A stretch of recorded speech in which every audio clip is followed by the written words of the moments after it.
Chapter 2698. Yan Yan, guess who your Uncle June and I caught? Shen Jiani said proudly. Who did you catch? Hui Yan Yan was a little confused.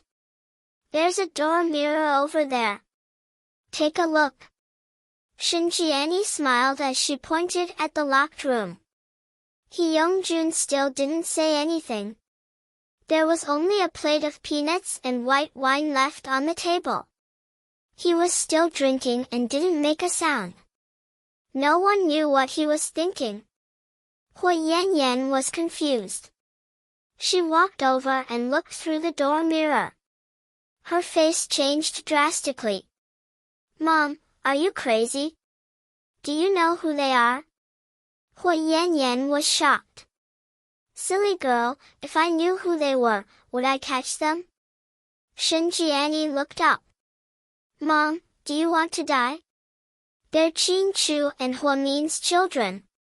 If something happens to them, we'll die a horrible death. Hui Yan Yan directly explained the pros and cons. Nonsense, how can we die? If anything, it's their entire family that's going to die. Mom, you can't do this. Huamin took good care of me. I can't do this to her children. These twins are Huamin's sweethearts. After becoming a mother, Hui Yan Yan understood how a mother felt about her children. Therefore, she was very opposed to what her mother was doing. That's why I have to catch them. Yan Yan, you only remember that bitch Huamin took good care of you. Don't forget how your brother died. Mom, my brother's death has nothing to do with Huamin. Don't try to lie to me. If it wasn't for her, Si wouldn't have died so tragically. My poor son, he's still single. Shen Jiani's face was filled with tears when she spoke of Huasi. Mom, Si shouldn't have done what he did. He was set up by the Vietnamese gang. They used him as a tool to extort money from Qin Chu and Huamin. But we can't do these illegal things. We don't need money now. After Mingxi and I get married, I can confidently ask him to give me some money and buy you a house. You can stay here and take care of the kids. Isn't that great? Some money? What can you do with that little money? Childish. He Youngjun sneered at Hui Yan Yan. How much do you want? Hui Yan Yan asked angrily. $1 billion US? Is your nouveau riche boyfriend willing to help? He Youngjun asked contemptuously. $1 billion? Are you kidding me? Why do you want so much money? Hui Yan Yan's mouth was wide open. Who doesn't want to live a better life when they have more money? Yeah, Yan Yan, your Uncle June is thinking for us. We've already thought about it. Once we get the ransom, we'll go to Canada and live there. You and Tian Tian can come and visit us. If that Shen brat doesn't treat you well, you can come and join us. You're so stupid, you have to leave yourself a way out. I've lived with your father for so many years, but I didn't give him my whole heart. Shen Jiani and He Youngjun were echoing each other. Hui Yan Yan suddenly realized that the situation was out of her control. Mom, promise me that you'll let the kids go once you get the ransom. Don't hurt them, I'm a mother too. I know how it feels to lose your kids. Let them go? Are you kidding me?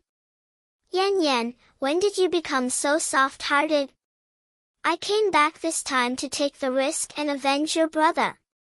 Once we get the ransom, we'll kill the twins immediately, Shen Jiani said viciously. Chapter 2699. Mom, how did you become like this? Hui Yan Yan looked at Shen Jiani in disbelief. I've always been like this, Yan Yan. You've always been a coward. Shen Jiani didn't care. Mom, you can't say that. You're a mother too. You can't do such a cruel thing. The twins are still young and shouldn't be involved in the grudges between adults. Hu Yanyan left the scene awkwardly. Her relationship with Huamin wasn't as good as it used to be. She was labeled as a scheming bitch. However, she wasn't as vicious as Shinjiani. Plus, she only used small tricks. She never thought of killing or breaking the law. Hu Yanyan couldn't accept that her mother was going to kill the twins after she got the ransom. Young? Innocent? Then what about my Si? What about your brother? Who's going to pay with his life? Mom, Si deserved it. He did something bad to get what he did, Hu Yanyan argued with her mother in a loud voice. Bastard! Shinjiani slapped Hu Yanyan across the face. Hu Yanyan's face was burning. How did I raise a piece of trash like you? When we left, you didn't want to go with us. You insisted on staying in China. Look at Hu Xiqian and Hu Min. Those two bastards are living the lives of the upper class. Yan, don't you understand? This is still the law of the jungle. This is still a world where the strong prey on the weak. If we don't do this, they won't let us go. You probably don't know this, but after Si died, that little bitch Hua Mian didn't give up. She even sent people to Vietnam to kill me. Not only did they destroy the Vietnamese gang's headquarters, I almost died in the hands of those killers. Those killers don't even blink when they kill people. Even the children in the Vietnamese gang weren't spared. If it wasn't for your Uncle June, I wouldn't be here today. Shinjiani's eyes were bloodshot as she recalled what happened back then. Hu Yanyan opened her mouth wide and looked at her mother in disbelief. Mom, what you said, is it all true? How? How is this possible? Mian isn't the kind of person to be so ruthless. Hu Yanyan did not think that she was stupid. After knowing Huamin for so many years, if she wanted to kill her, she would have dealt with her a long time ago. Why would she not do anything? What do you know? You've been deceived by that little bitch's appearance. She has always been very scheming. Otherwise, how could she have plotted against our family step by step with Hu Xiqian and caused us to end up in this state? Mom, but Huamin didn't bully me during the years you and my brother were away. Even after my brother died, she didn't kill him. How do you explain that? Hu Yanyan still refused to believe it. She said that for herself. First of all, she wanted to use you to bait me. You might not know this, but Qin Chu's spies are everywhere. When your Uncle June and I came back, not only did we have to sneak in, but we also had to go through a lot of places. We were afraid that they would find us. Also, you're not the same as before. You have the support of that kid from the Shin family. Of course, Huamin won't dare to touch you easily, Shinjiani explained. I still don't believe that Huamin would do that. Hu Yanyan felt that Huamin would not do something as crazy as going to Vietnam and slaughtering people. There was really no need for that. Enough, don't say any more. He Yongjun slammed the table and stood up. Tian was so scared that she shivered and hid in Hu Yanyan's arms. Chapter 2700. Big Brother June, don't be angry. Yan is stubborn. I have to explain everything to her. Shinjiani seemed to be afraid of this man. What's there to explain? I've already made up my mind and no one can change it. If your daughter is afraid, she can choose not to participate. But if she finds out, don't blame me for being ruthless. After speaking, the man glanced sideways at Hu Yanyan and her daughter. His gaze was so cold and fierce that little Tian Tian was so scared that she kept retreating. Hui Yan Yan was also scared out of her wits. Hey, big brother June, what are you talking about? No matter how bad Yan Yan is, she's still my daughter. With this kind of relationship, what are you worried about? Plus, we've already planned everything out and we don't need Yan Yan's help. As for finding out, she definitely won't do it. She'll definitely watch her mother die, right, Yan Yan? Shen Jiani smiled like a blooming flower. She turned around and glanced at Hui Yan Yan. Then, she kept winking at Shen Jiani, telling her to say something nice so that she wouldn't anger the outlaw He Yongjun. Hui Yan Yan wasn't stupid. Naturally, she didn't dare to anger this man. I won't help you, but I won't tell anyone. That's good. He Yongjun took out a cigarette and lit it. The atmosphere seemed to have eased a little. Mom, I'm leaving with the kids. They have to go to school tomorrow. Hui Yan Yan was about to leave. Before Shen Jiani could say anything, He Yongjun immediately yelled, No, you can't leave. Why? Hui Yan Yan froze. I don't trust you. I don't trust anyone. Now that you know where the twins are hiding, how can I let you go? I told you, I won't tell anyone. Hui Yan Yan raised her voice and retorted angrily. I don't trust you, He Yongjun said through gritted teeth. You. Hui Yan Yan wanted to argue with her, but Shen Jiani pulled her back. All right. Since your Uncle June won't let you leave, you and the child can stay here for now. It's not like there's no place to stay. You can leave with the child after we change to a new hiding place tomorrow. It won't be too late for you to leave with the child. You want to go somewhere else? Hui Yan Yan frowned. That's right. Qing Chu and Huamin are so smart.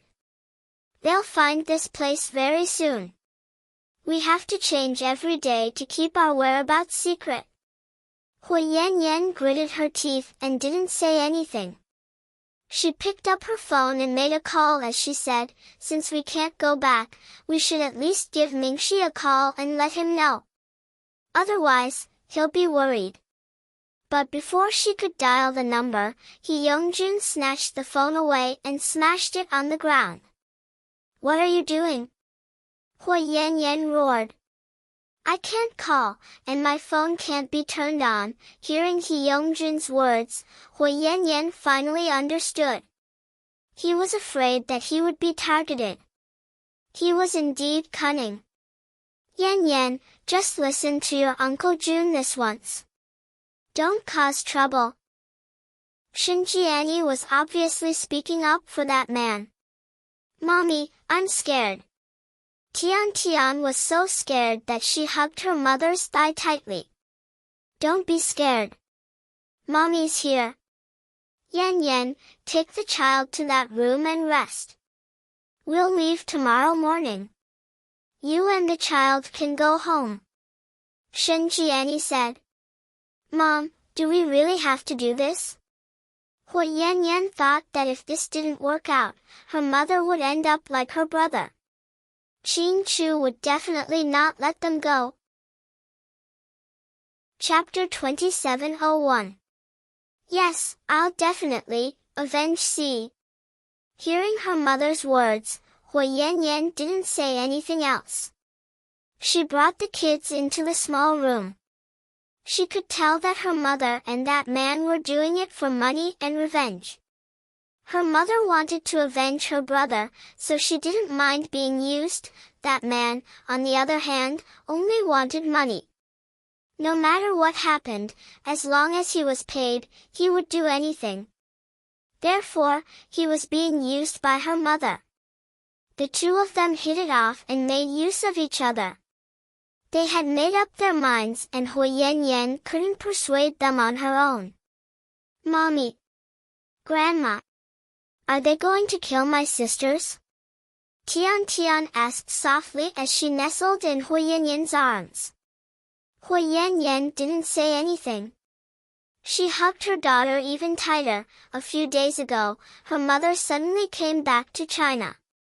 She was very happy and thought that they could be together as a family. Now, it seemed like they came back with a purpose. Hui Yanyan sighed. She was very conflicted.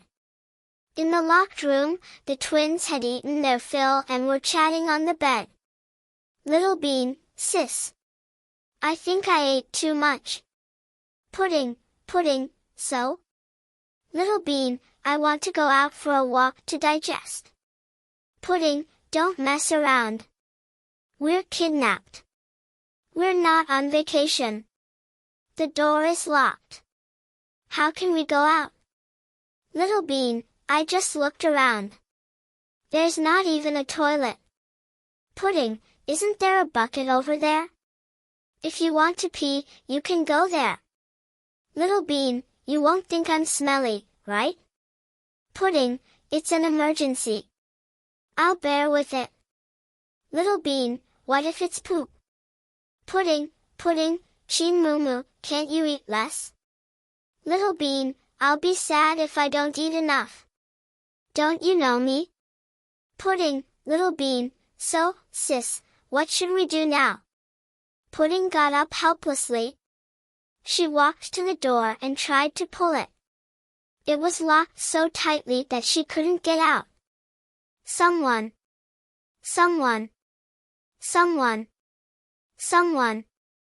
Pudding pounded on the door with all her might. Soon, Shinjiani walked over impatiently. Be quiet, kid.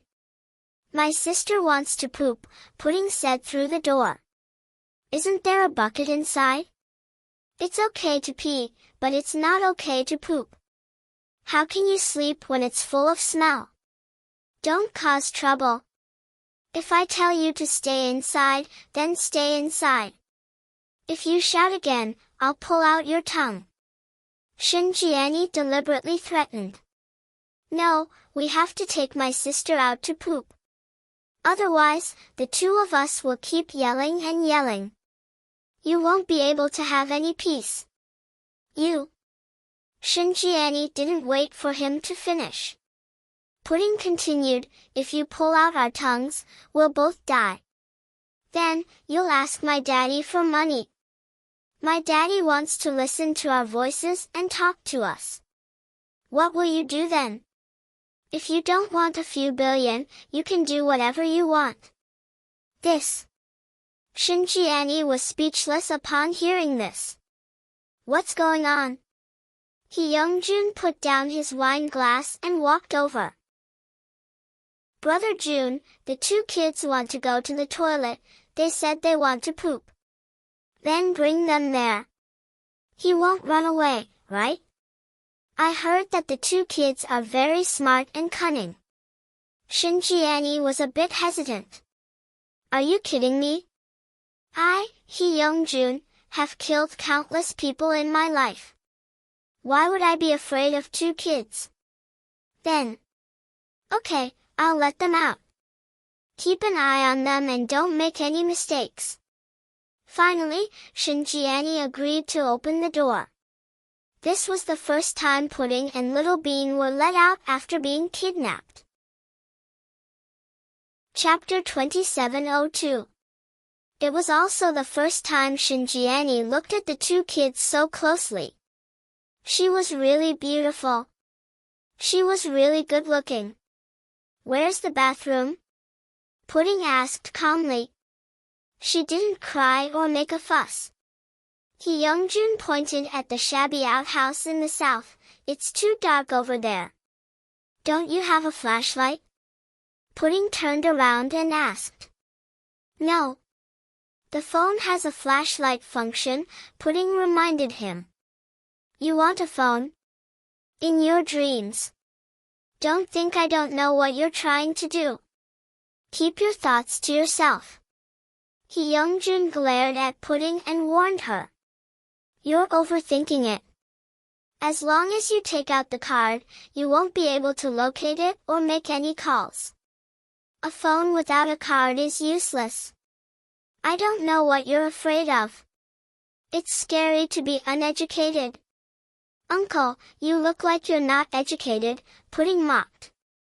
Hearing Pudding's words, Hyungjun took out his phone, unplugged the card, and was about to hand it to Pudding. However, Shinjiani stopped him. Big brother June, you can't give it to her. It's fine without a card. You won't be able to locate it or make any calls, Hyungjun said according to what Pudding told him. Even without a card, you can still make an emergency call. Big brother June, are you stupid? Shinjiani warned. Hyungjun came to a sudden realization and slapped Pudding's head. The sudden slap made Pudding feel dizzy. Little bastard, I almost fell for your trick, Hyungjun cursed. I told you that these two kids aren't normal kids. You have to be careful. They're full of tricks. Shinjiani frowned slightly. Go poop in the bushes over there. Once you're done, get the hell out of here. Otherwise, I'll shoot you both. Hyungjun was angry. Big beard, why did you hit my sister? Fuck your ancestors. I'm going to kill you. Pudding cursed and pounced on him. Seeing Pudding get slapped, Pudding was heartbroken. She didn't care about anything else and rushed up to Hyungjun and bit his arm. Hyungjun felt the pain and flung Pudding away. Pudding hit the table on the other side. Immediately, a wound appeared on her head.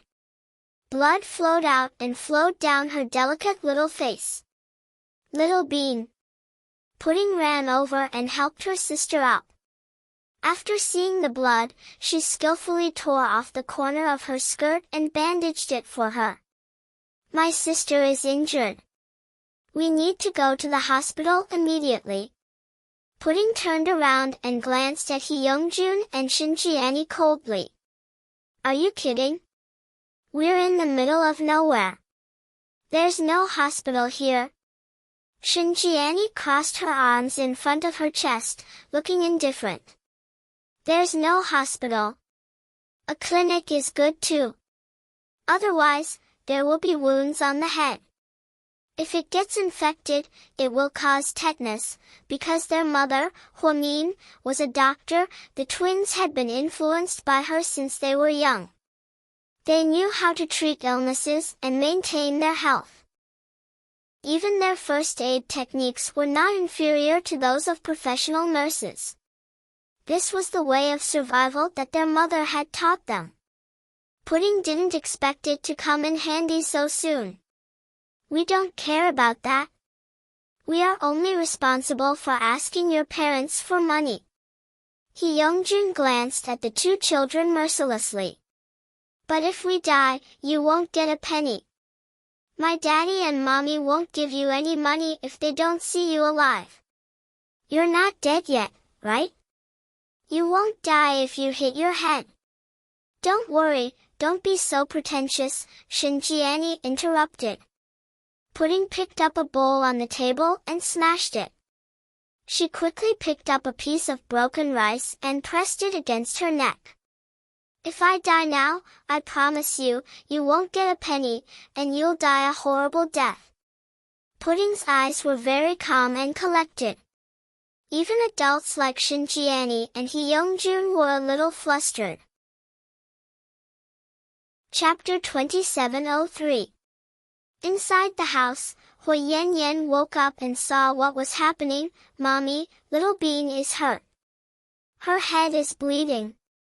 We need to take her to the hospital, Tian screamed. Hui Yan looked conflicted, but she didn't do anything. Mommy, are you listening to me? Tian shook Hui Yan's body with all her might. However, she didn't say anything. She just stared out the window with a conflicted expression. No, I have to go find Grandma. I have to tell her that she can't do that to little bean. Tian was young, but her feelings for the twins were real. Therefore, when she saw that her mother didn't say anything or do anything, she decided to talk to her grandma herself. However, Hui Yan pulled her back. Tian, don't go. Mommy, what's wrong? The teacher always says that if you see someone faint on the street, you have to call the police. But you're just going to watch little Bean lie there and not care about them? Auntie Huamin is really nice to me. Every time I go to her house, she buys me pretty dresses and brings me delicious food. I don't want anything to happen to little Bean. Although Tian was young, she knew that she had to help her friends. Tian, it's not as simple as you think. We can't go. Mommy can't do anything about it, Hui Yan tried to explain. I don't care. I have to save little Bean. Hui Yan grabbed her daughter's clothes and refused to let go. Grandma! Tian was about to shout when Hui Yan covered her mouth. Woo! Tian couldn't open her mouth for a moment. Hui Yan looked out the window with tears in her eyes. She muttered to herself, I'm sorry, Mian. I can't help them. Yes, Hui Yan was different this time. She had a lot to consider. First of all, Hyungjun wasn't Hwasi. Even if Hwasi found out what her sister did, he would at most be angry, but he wouldn't hurt them. But Hyungjun was different. He was a desperado who only had money in his eyes.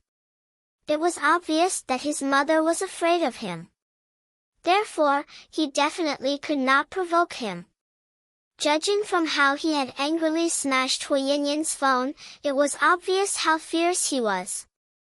In order to protect herself, Hui Yan naturally refused to intervene. Secondly, this time, her mother was also involved. If she really released the twins, then her mother would have to die. Qin Chu would never let go of anyone who hurt his daughter. Therefore, this time, no matter what, Hui Yan would not lend a helping hand. However, her heart was filled with torment and guilt. After all, such a young child was innocent and did not understand the grudges between adults. Brother Jun, what should we do?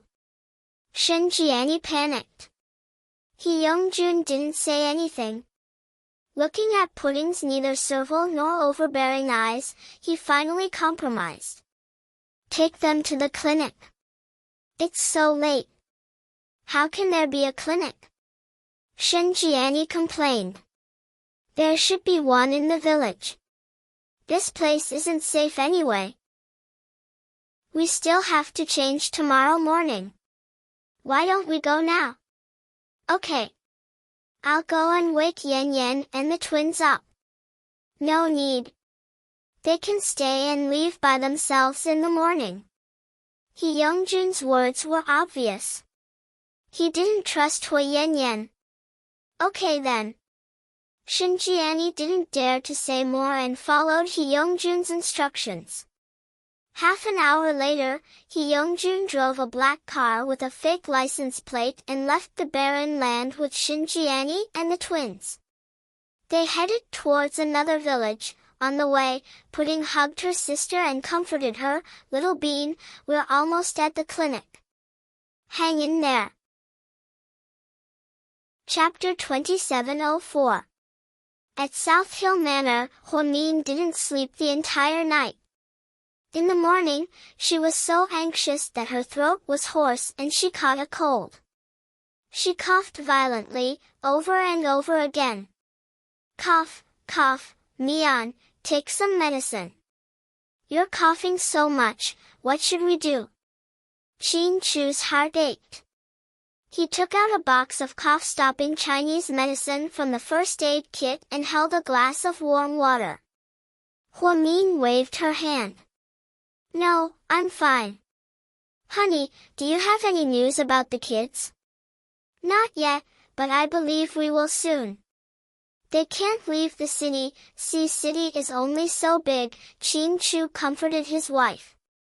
Hearing that there was no news, Min's eyes dimmed again. No, I have to go out and look for them. We can't wait like this.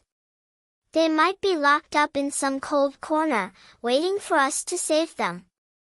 Then, Min got up and walked downstairs. Mian, don't be rash. We don't have a target right now. Are we going to look for them aimlessly? It's better than sitting here and doing nothing. Then, ignoring Chu's objections, Min dragged her weak body out of the house at 6:30 a.m. in the cold wind. Then, she drove down the streets to look for them. Perhaps only a mother would be able to understand this kind of feeling. Chu was afraid that something would happen to Min, so he had no choice but to follow her and keep an eye on her. At the same time, he had to keep in touch with Gao Ran and keep an eye on the latest movements. Yu was also very anxious. Maybe it was because he was too angry, but Yu kept drinking water. How's it going? Yu asked in the WeChat group. Young Master Su, we've asked around. There's no clue. Yeah, Lord Su, there's no clue. Are they not in the city anymore? Impossible, the city is sealed. Even a fly can't fly over easily. Keep an eye on them. After that, Yu threw his phone to the side anxiously. President Su, do you want some breakfast? You've been busy all night and haven't slept yet, and asked as he drove. If I don't eat, who has the mood to eat? Yu said snappily. And didn't dare to say another word. I wonder how Mian is doing. She must be in a lot of pain right now, Yu sighed and muttered to himself. She wanted to comfort Min, but she didn't know what to say. Min was a very smart woman. She knew everything. His mouth was clumsy. And at this time, Min's husband was by her side, so she couldn't keep calling him. Yu only wanted to use all his power to find the twins as soon as possible. Although the authorities were not alerted, the entire city was in chaos in private. Everyone was looking for the child. At this time, the twins were still kidnapped by He Young-jun and were on their way to the village clinic. At dawn, Yan walked out of the wilderness with her daughter. They got on the road and hailed a car to return to the city. Because her phone was broken by He Young-jun, she only took back the card. When Mingxi saw her return, he immediately went up and asked, Where did you go last night? I went back to the countryside with my mom to visit some relatives. Then why didn't you call me? I was so worried. Mingxi walked over and held Yan's hand. Before Yan could speak, Mingxi saw the bruise on her face. What happened to your face? Who hit you? Mingxi asked angrily. I accidentally hit it. You know, the toilets in the countryside are all outside. I accidentally went there at night. Yan made up a lie. On the way back, she threatened her daughter not to tell Uncle Shen. If she did, she would give her away. Tian was so scared that she didn't dare to say a word. However, Mingxi casually mentioned, Yan, did you know that Chu and Min's twins went missing? How did you know? Yan looked at him in panic. Chapter 27:05. The news has spread. Lord Su ordered us to find them. Many people in the industry are helping. Although my relationship with Lord Su is no longer the same as before, I'll still help. If we really find them, maybe we can mend our relationship with Lord Su. You know how much Lord Su cares about the twins, Mingxi said. Oh, I see. Hui Yan Yan was a little absent-minded. Yan Yan, what's wrong? Why do you look so pale? Are you sick?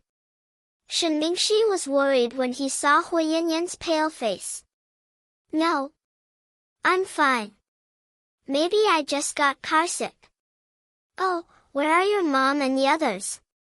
They're at their relative's place. They said they didn't want to stay long enough. Hui Yan Yan continued to make up stories.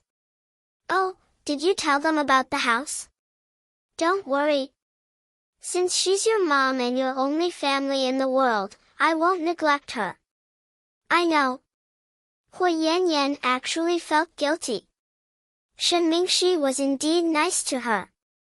He even wanted to buy a house for her mother without her consideration. But who knew that Shen Jiani didn't care about them at all? She was thinking about how to deal with Qing Chu and Hu Mian. She had it all planned out.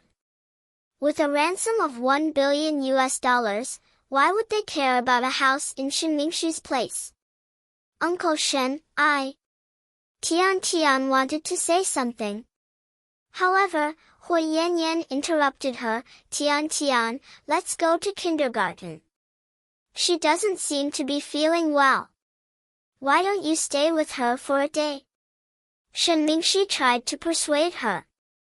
No, I'm busy today and don't have time to stay with her. Mingxi, you should go to work. Don't delay your work. Okay. By the way, Yan Yan, after I finish this project, I will bring the results to my father and tell him about our marriage. I know there are a lot of rumors about you outside, so I can't let you follow me without any status. I will definitely give you and your child a stable home. Shen Mingxi, on the other hand, really felt that Hui Yan Yan was a place of warmth and tenderness. He seemed to be taking the opportunity to weave a beautiful dream for himself. Unfortunately, there's no rush. We'll talk about it later. Hui Yan Yan's expression was a little unnatural.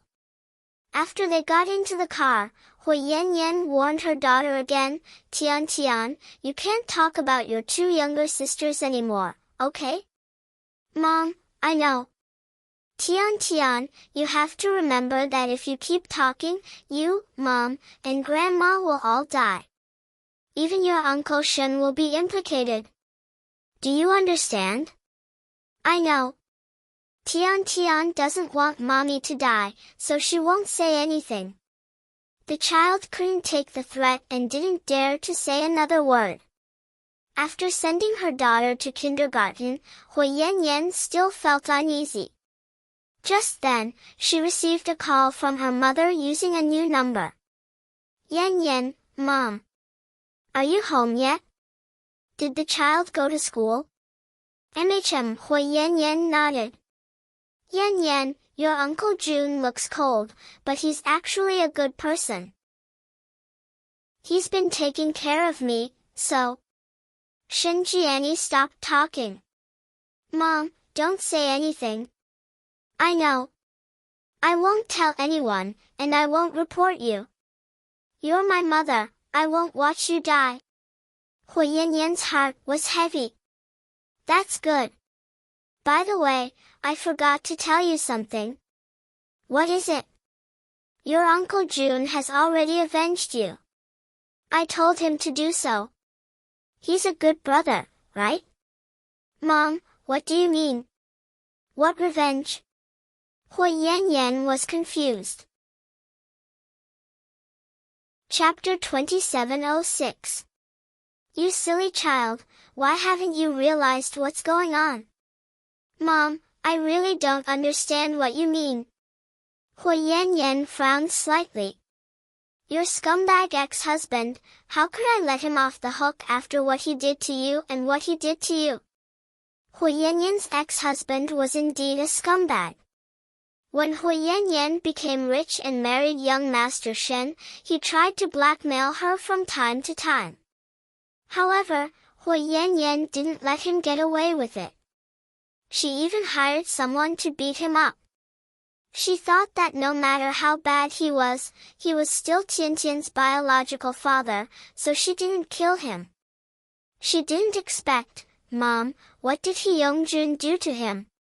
"Don't worry, he won't bother you anymore," Shinjiani said proudly. "Mom, did you?"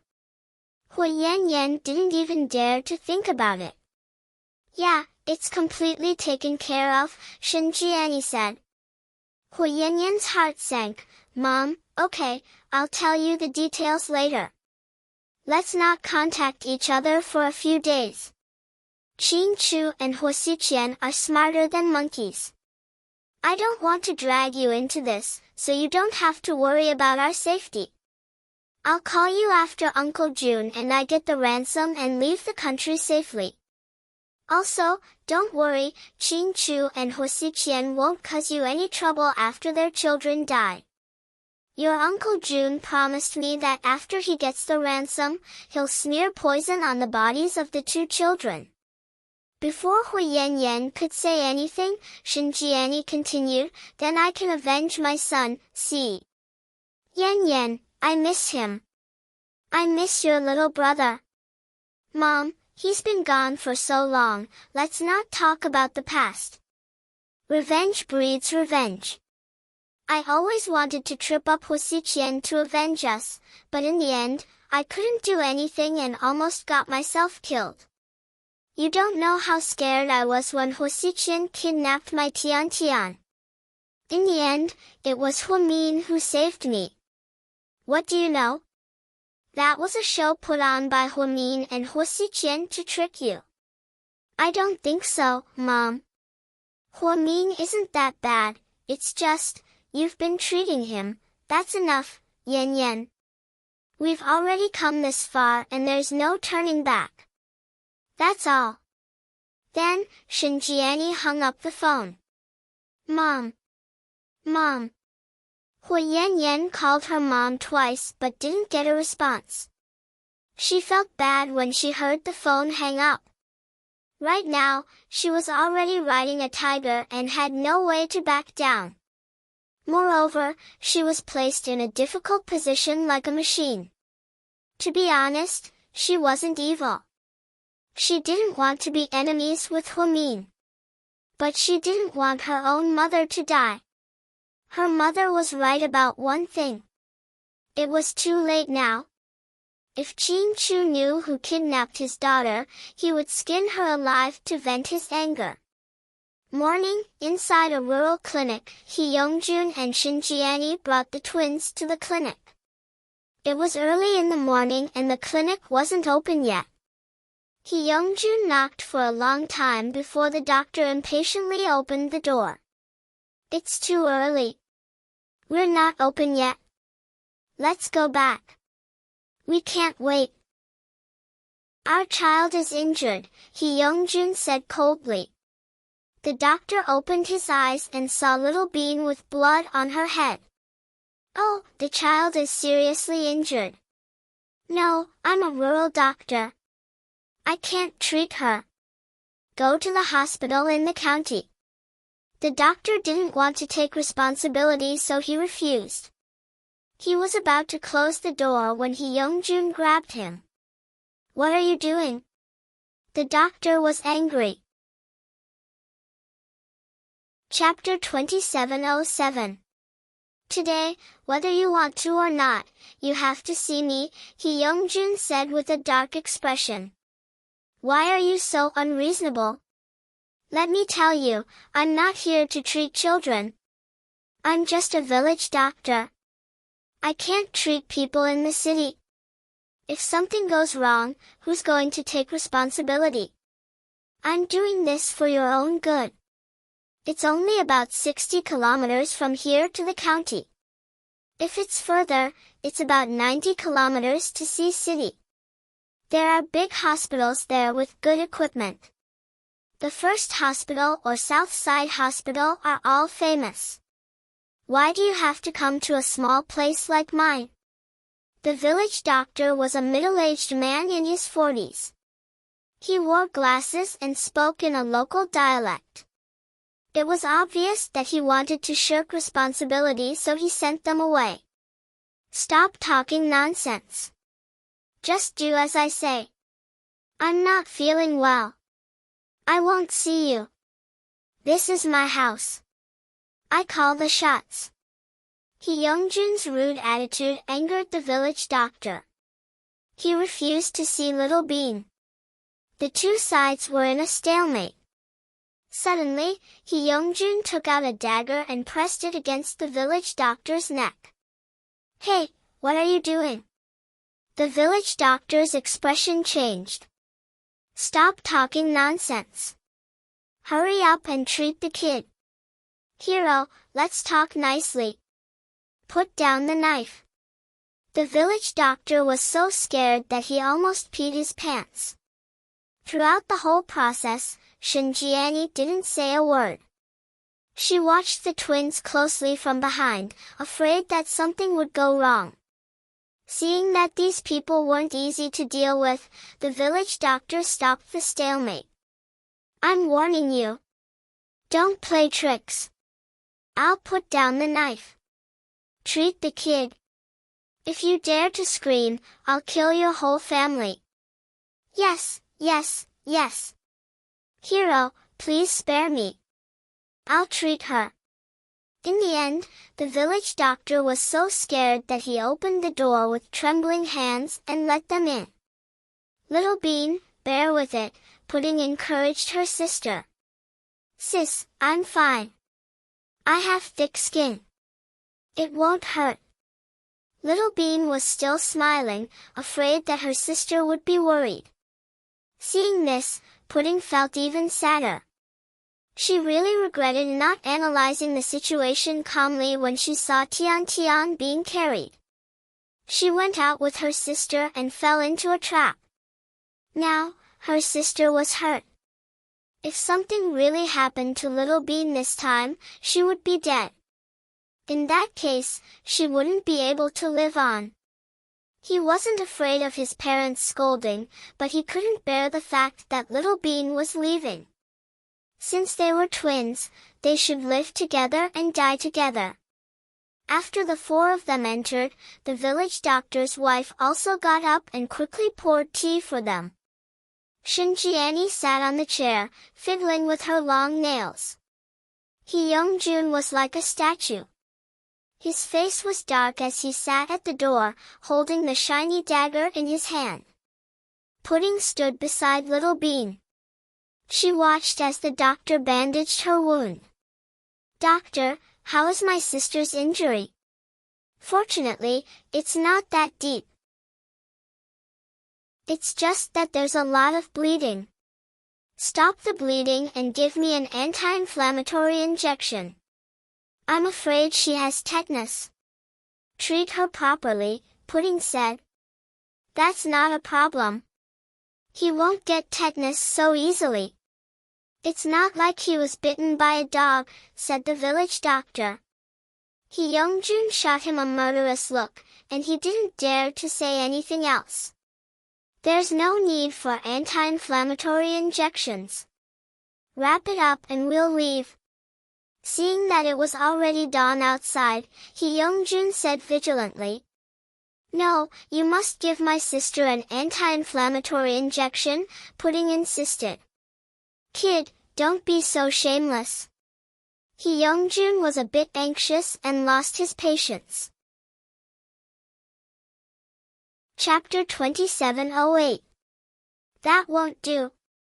You have to give my sister an injection. Otherwise, I'd rather die here than go with you. Pudding already had the mentality of smashing a pot that had already been broken. She insisted on giving Little Bean an anti-inflammatory injection because she was afraid that her sister's wound would become infected. Secondly, she wanted to stall for time so that her parents could find them sooner. It was a calculated move. But Hyungjun wasn't stupid. Cut the crap. If you want to die, I'll fucking bury you two right now. Even if it's just a corpse, your parents are willing to redeem it. Then, Hyungjun stood up. Big brother Jun, wait. Shinjiani stood up. What's wrong? Hyungjun turned around and looked at Shinjiani. Big brother Jun, you're too impulsive. This kid has a point.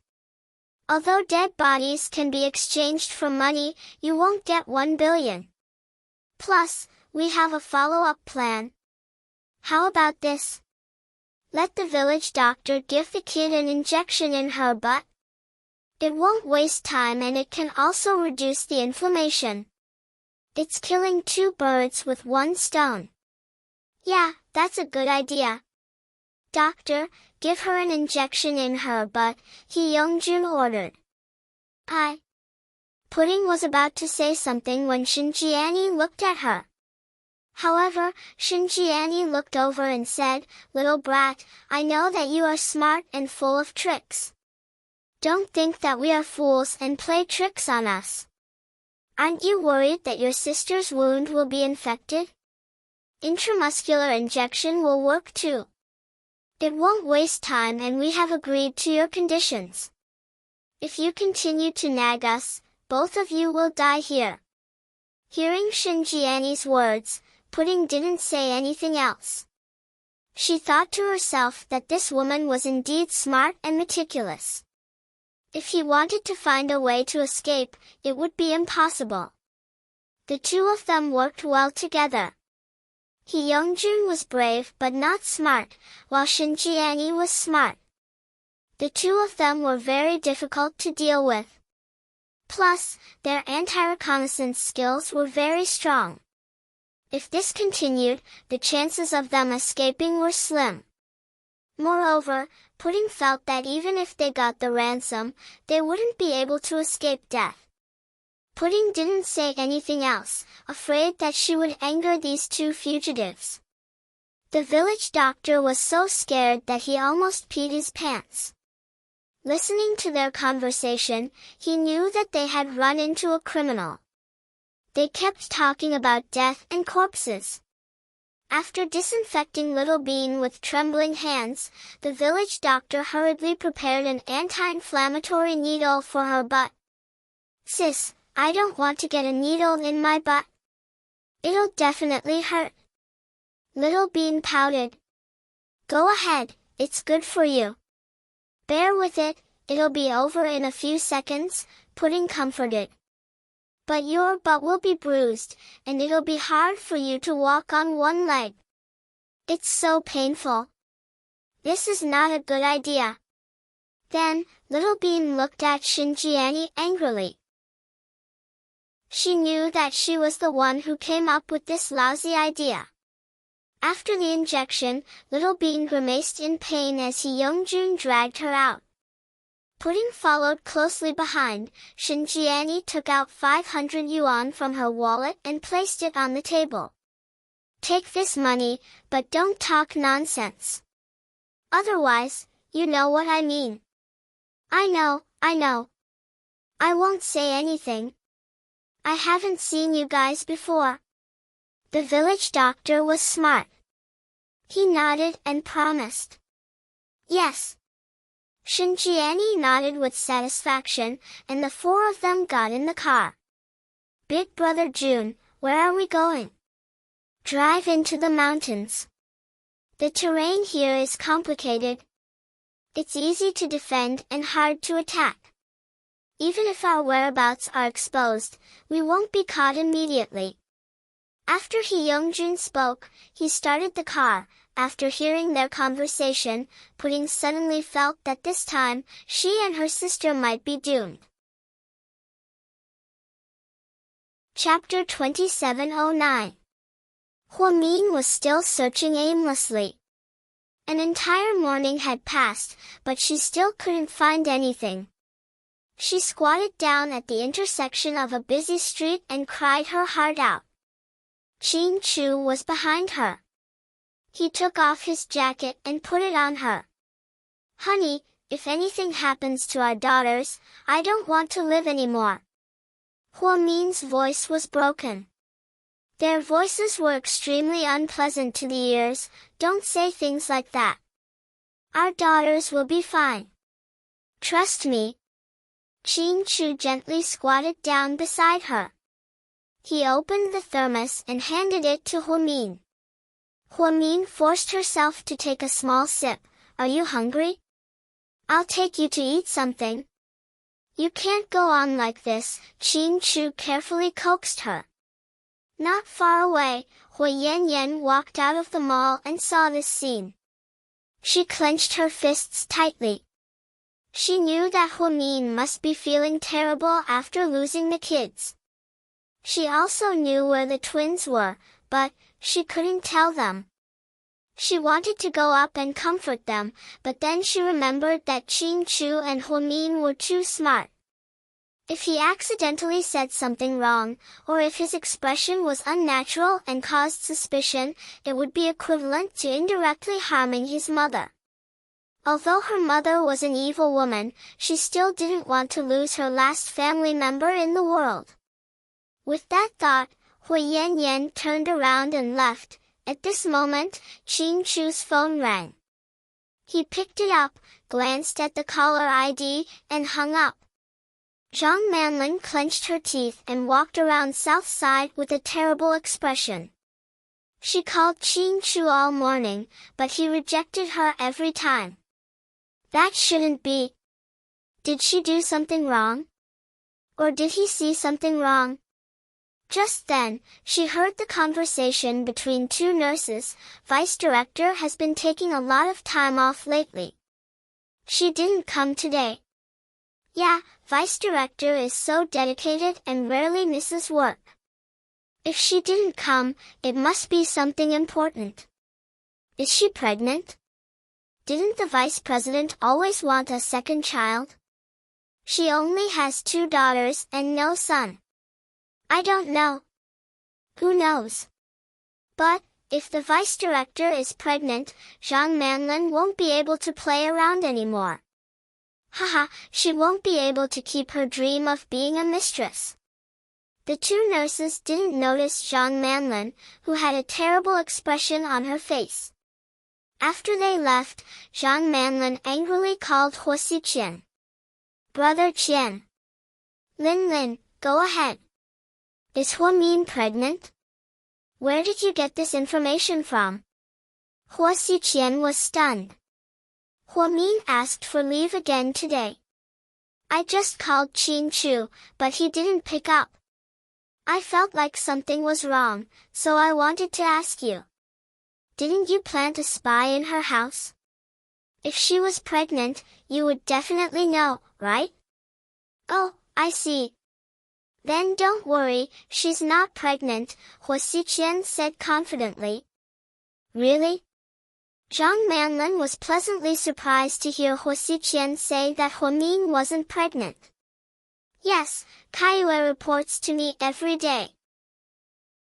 She didn't find any traces of Mion's pregnancy. That's strange. If she's not pregnant, then what's up with them today? They lost their child, of course they're worried. What? Lost their child? Zhang Manlin was shocked. Yeah. Oh my. When did this happen? Yesterday. Then, the child is with you, Brother Qian? Zhang Manlin asked with a smile. Chapter 27:10. No, I don't have them. That's weird. Other than you, who else has the ability to kidnap the twins? Haha. You don't have to worry about that. You wouldn't know even if I told you. That's true. Haha, but it's a good thing that the twins are missing. Oh? Why? Those 2 brats are so annoying.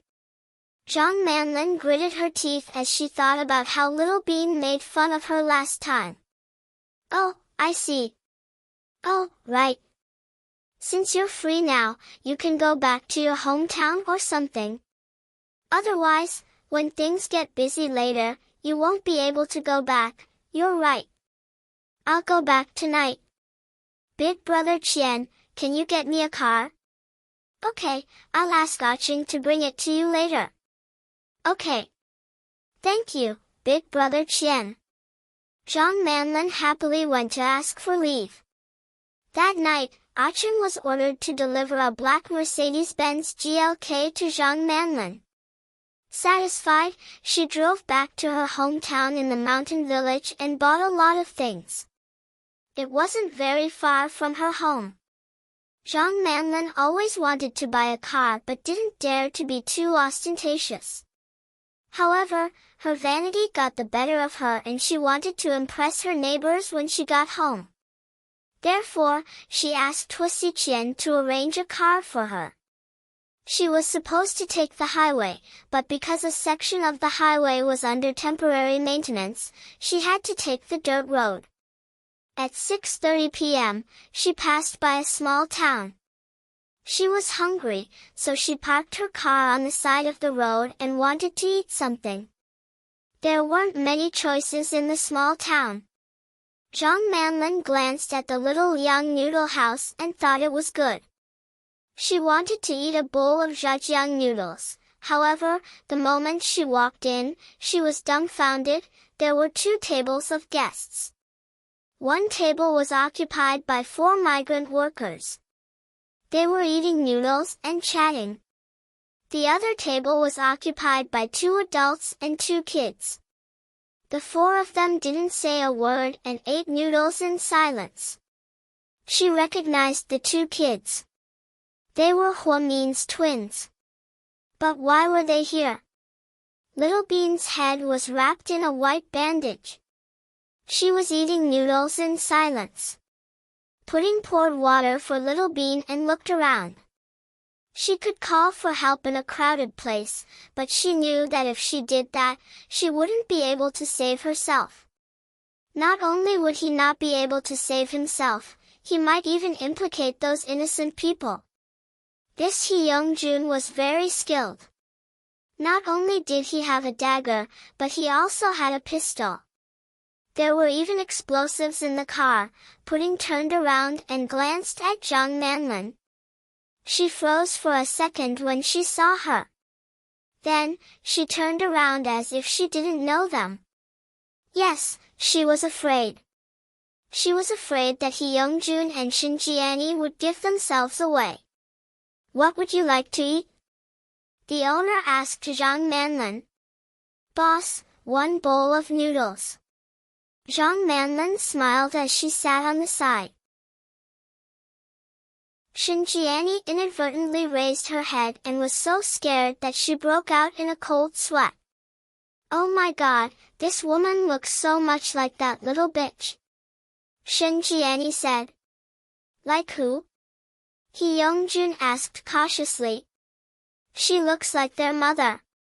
Shin Jiani said. He Young-jun immediately became vigilant and reached for his pistol. Don't be nervous, Big Brother Jun. She just looks like her, she's not the real person. I've known that little bitch for many years. This girl looks young and doesn't look like her at all. Her nose is unnatural, it's a little weird.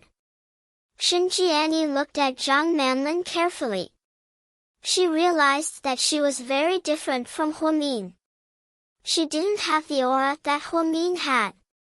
Little Bean raised her head and was surprised to see Zhang Manlin.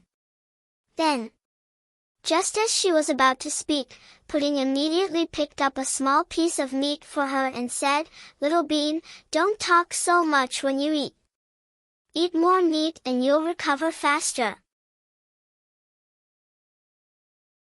Chapter 27:11. Little Bean wasn't stupid. She immediately knew what was going on after Pudding reminded her, so she pretended not to know Zhang Manlin. Zhang Manlin wasn't stupid either.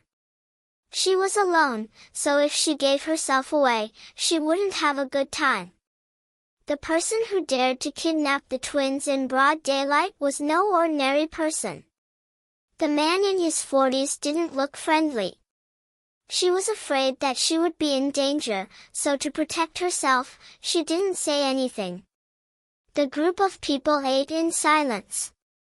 Pudding lowered her head, her eyes darting around, trying to think of a way to use Zhang Manlin to save her. I need to pee, Pudding suddenly raised her head and said confidently. Little brat, you're too troublesome. Don't play tricks on me.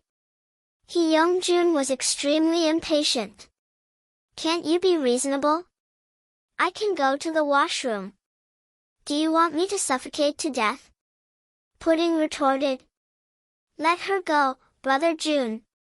She can't run away in this wilderness. We don't have to keep an eye on her. If she doesn't come out in 5 minutes, we'll just kill the little one. After all, they are sisters. She won't leave her sister alone. Xinjiani could see clearly that the eldest sister was willing to risk everything for the sake of the second sister. She wasn't even afraid of death, let alone leaving her sister behind. I won't leave my sister behind, Pudding emphasized again. Hearing her words, Youngjun thought for a moment and said unwillingly, Go, come back quickly.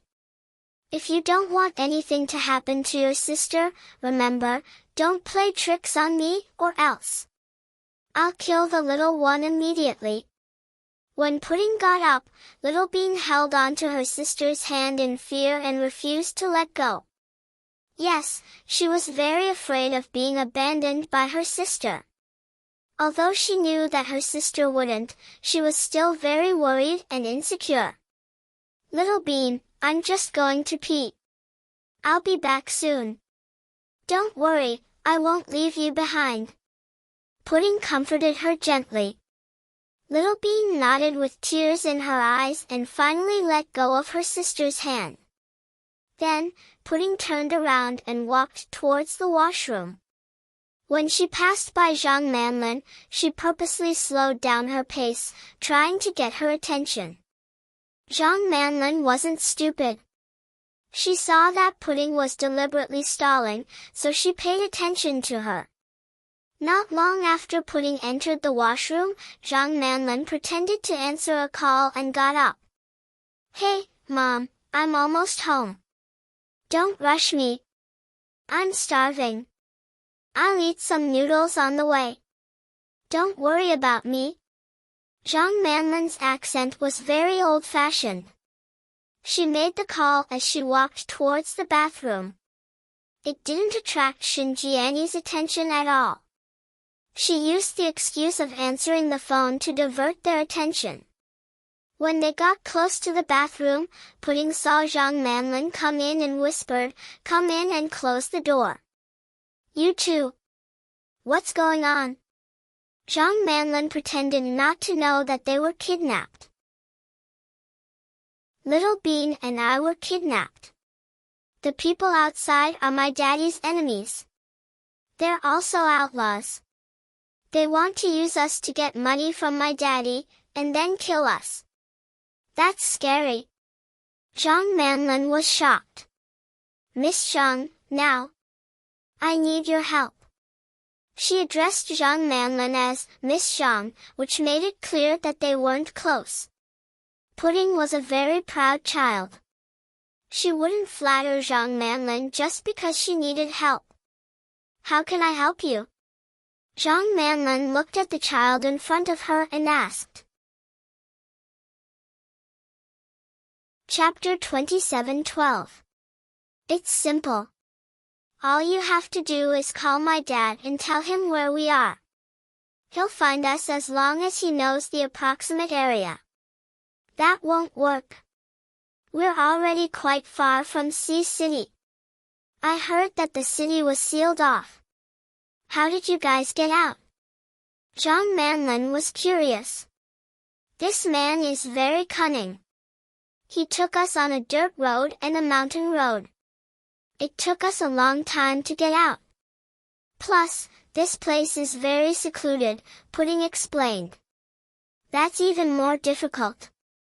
Even if I tell your dad, you guys would have been taken to the next destination by the time he gets here. Yes, but there's no better way, Pudding lowered her head and analyzed. I can call for reinforcements. My hometown is in this area. I know a lot of people here. I can call for reinforcements. Absolutely not. Why not? Zhang Manlin asked. That man has knives, guns, and explosives. If you bring reinforcements, you'll only implicate innocent people. I don't want that to happen. Pudding had a lot of considerations. She didn't want to implicate more people because of her and her sister. When they were kidnapped by Huosi, they almost killed that big dumb guy. Pudding still had lingering fears. But, if we let you guys get taken away, it'll be even harder to rescue you. Pudding looked at Zhang Manlin's watch. There's not much time left. I have to tell you quickly. Miss Zhang, since your hometown is here, then, you should know where the next destination is after this town. I know. It's Peach Blossom Village. Is that the only one? Pudding asked. Yes. This is a mountainous area. Peach Blossom Village is the only way to get there if he keeps going down. How far is it? About 50 miles. Very good, we should be able to make it in time. Just tell my dad to bring people to Peach Blossom Village. Don't worry, my dad is a big shot. He can even mobilize helicopters. Also, Handsome Sue, will definitely have many ways to save us. You just need to inform them. But, Zhang Manlin was about to say something. Pudding interrupted her and continued, Miss Zhang, I won't let you help us for free. Although I'm a child, I know how to repay kindness. You know why Little Bean and I teased you and targeted you before. I won't say too much, but if you help us this time, we definitely won't treat you badly. You should know my daddy's wealth. When the time comes, whether you want money, a car, a house, or a job, as long as it's within his means, he'll agree to it. I haven't thought about that. Even if it's a child I don't know, I won't just stand by and watch. I'm a very soft-hearted person, Zhang Manlin explained. You don't have to tell me these things. I want you to do what I want you to do right now. Call the phone right away. When I'm out, you have to call my dad. Don't call the police. Thank you. With that, Pudding turned around and walked out. Seeing Pudding come back from the washroom, Hyungjun's expression didn't change. He lowered his head and continued eating. Big brother June, should we pack something for dinner? This place looks very desolate. If we keep walking like this, we might not even have food at the next stop, Shinjiani asked worriedly. No, it's too troublesome to bring food. There's still a lot of bread, ham, and water in the car. Are you planning to fight a long battle? Shinjiani was shocked. Qin Chu isn't that easy to deal with. I've investigated him. We have to be more careful. Let's go. With that, Hyungjun stood up, grabbed Pudding with one hand, and walked out. Shinjiani also grabbed Little Bean and dragged her out. Not far away, Zhang Manlin watched this scene in silence. Chapter 27:13. As she watched the twins disappear into the distance, she took out her phone and dialed a number. Hello? Is this Big Brother Qian? Lin, what is it? Big Brother Qian, I saw the twins. Oh? Where are they? In a small town on my way back to my hometown. What a coincidence. Huosi Qian put down the cigar in his hand, slightly surprised. He knew that the twins were kidnapped by Shinjiani and her lover. But he didn't expect Zhang Manlin to see them. It was too much of a coincidence. Yeah, I was shocked. Seriously? What should I do now? I don't know which one is the older one or the younger one, but she's smart. She saw me in the washroom and asked me to call her father for help. She said she won't mistreat me. I want to ask for your opinion, Big Brother Qian. Lin Lin, what do you think? Huo Xiqian smiled slightly. I think Qin Chu must be worried sick right now after losing his daughter. If I really did provide him with information about his daughter, maybe he'd have a better impression of me. Then, I'd be able to develop a relationship with him. It'd be good for you, right? Zhang Manlin was still thinking about developing a relationship with Qin Chu. Through the phone, she couldn't see the contempt on Huo Xiqian's face. Big Brother Qian, what do you think? If I tell him, he'll be grateful, right? Zhang Manlin's voice was tinged with excitement. Lin Lin, you're still too young, Huo Xiqian said meaningfully. Big Brother Qian, what do you mean? I don't quite understand. Zhang Manlin couldn't read Huo Xiqian's mind and didn't dare to act rashly. What I mean is, Lin Lin, maybe Qin Chu never fully trusted you. So, no matter what you do, he won't appreciate it. Even if you save the twins, he might not like you. Maybe you'll only get some money and nothing else. But you don't need money. I can give you money, right? Big Brother Qian, you're right. Then, what should I do? So I don't have to care about the twins? No, you want to take care of it. But, can't you use another method? Huo Xiqian began to hint at him vaguely. What is it, Brother Qian? Please enlighten me. Huo Xiqian raised his right hand and rubbed his temples with his slender fingers before letting out a long sigh. Lin Lin, Brother Qian and the others are getting close. If Qin Chu is distracted by this, it'll be a great opportunity for me. Big Brother Qian, you mean hi. Zhang Manlin suddenly understood. And, don't worry about it. Just do whatever you can. Okay, I understand. Thank you, Brother Qian. Oh right, there's something else I want to tell you.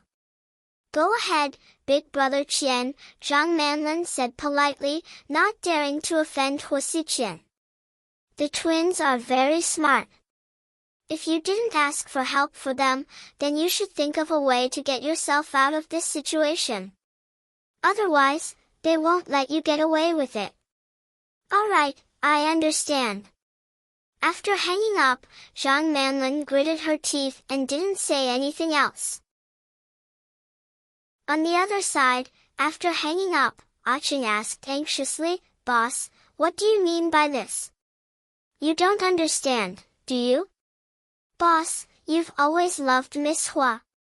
Why would you? Aching didn't finish his sentence, but it was obvious that Huo Xiqian knew what he wanted to ask. On the phone, Huo Xiqian not only didn't let Zhang Manlin save the twins, but he also told her to buy time. Chapter 27:14. Aching didn't understand this move at all. They're Mian's children, but they're not mine. I'm not Suyu. I'm not so great as to love her with someone else's child. So, you want to take this opportunity to get rid of the twins? Aching's heart sank. He didn't expect his boss to be so cruel this time. He wouldn't even let a 3.5-year-old kid go. No, I didn't say I wanted to get rid of them. As for how Zhang Manlin will understand, that's her business. Since she ran into the twins, it doesn't matter if we save them or not. It's still a problem, if Zhang Manlin kills the twins, and Miss Hu finds out, that's Zhang Manlin's own actions. She loves Qin Chu so much that she killed them. It has nothing to do with me. Huo Xiqian denied all responsibility. Aching couldn't help but admire his boss's scheming. He always used the most brilliant method to kill with a borrowed knife. Plus, he was so vague about what he said. No matter what Zhang Manlin did, Huo Xiqian would never admit that it was his order. This was a brilliant move. However, it was also extremely vicious. Zhang Manlin wanted to call Qin Chu because she wanted to take credit in front of Qin Chu. However, Huo Xiqian wasn't wrong. If she didn't get any benefits from helping the twins, then she would have to give up. Then wouldn't she have helped them for nothing? Plus, the twins didn't like her before. Why should she save them? However, if she didn't save them now, the twins would definitely tell Qin Chu that they ran into her on the way. So, just as Huo Xiqian said, it was Zhang Manlin's choice whether to save them or not. In the end, Zhang Manlin made up her mind and made a phone call. "Hello, is this your cousin?" "I'm your sister Lin." "Yes, Taoyuan village." "Yes, listen to me. Don't act rashly, okay? Take them and leave. Don't mess with that man." "Yes, that's it. Go, I'll be there in a minute." Then, Zhang Manlin put down the phone. She had an idea. This time, she wouldn't listen to Huo Xiqian, but she wouldn't listen to Qin Chu either. She wanted to decide her own fate. City Bureau, Su Yu, Tang Chuan, Qin Ning, Wei Liao, Jiang Shaowei, Zhu Lingling, Qin Chu, and Huo Min. Huo Mian was both physically and mentally exhausted, and her face was pale. "Mian, you can't do this." "Huo Mian, and you can't help but collapse, you."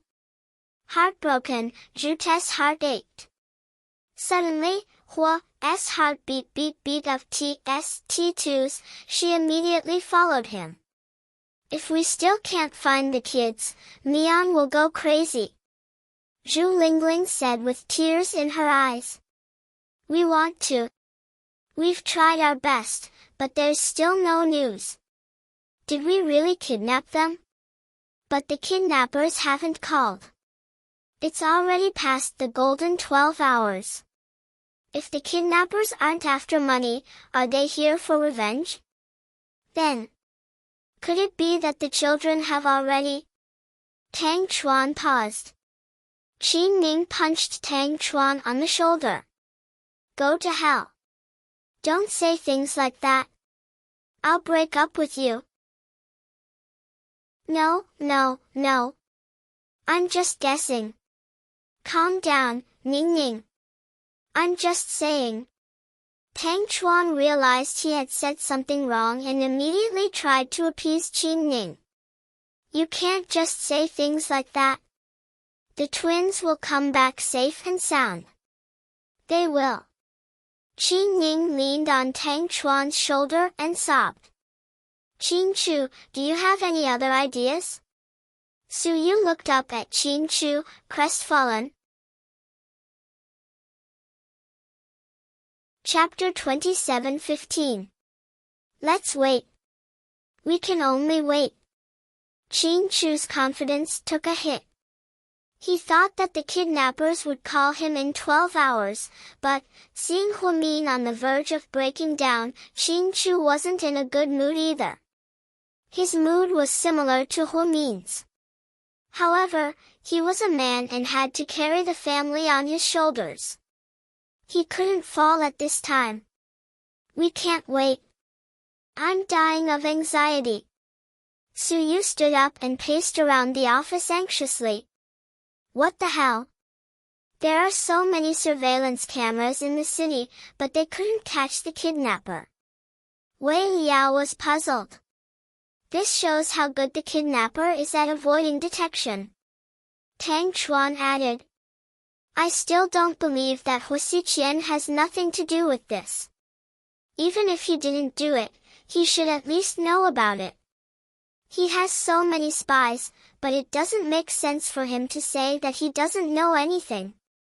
Although we're looking for the kids in secret, there's no way that Husiqian doesn't know anything about it, Wei Liao continued to analyze. Damn it, I should go fight him. Upon hearing that it had something to do with Husiqian, Suyu couldn't stay calm anymore. His eyes were bloodshot. Lord Su, calm down. Tang Chuan stood up and pulled Suyu back. How can I calm down? We don't even know if the kids are dead or alive. How can I calm down? Suyu roared. Qin Chu slowly raised his head. Thank you for working with me to find the kids. From now on, I don't need your help anymore. Qin Chu, what do you mean? Suyu was stunned at first, then he became furious. What I mean is, I'll look for my own daughter myself. I know you have good intentions, but there are so many people. If we continue to search like this, not only will we not find any clues, we'll also alert the enemy. That's why the kidnappers are so cautious. They don't even dare to make a phone call. Why don't we make a small commotion? Perhaps we'll get news soon. After speaking, Qin Chu got up and walked out. Qin Chu, you bastard! What right do you have to stop me from interfering? Get back here! Upon hearing Qin Chu's words, Suyu was so angry that he jumped up and scolded him. But Qin Chu still didn't look back. Motherfucker, you bastard! Suyu tried to chase after him. However, he was held back by Tang Chuan and Wei Liao. Lord Su, don't be rash, don't hold me back, I'm not crazy. It's Qin Chu who's crazy. Motherfucker! What the hell is he thinking? What right does he have to stop us from interfering, huh? Suyu was still yelling, unconvinced. After Qin Chu left, he called one of his subordinates. Keep a close eye on Husiqian. Track all of his calls and meetings with the outside world and report to me carefully. Yes, President Qin.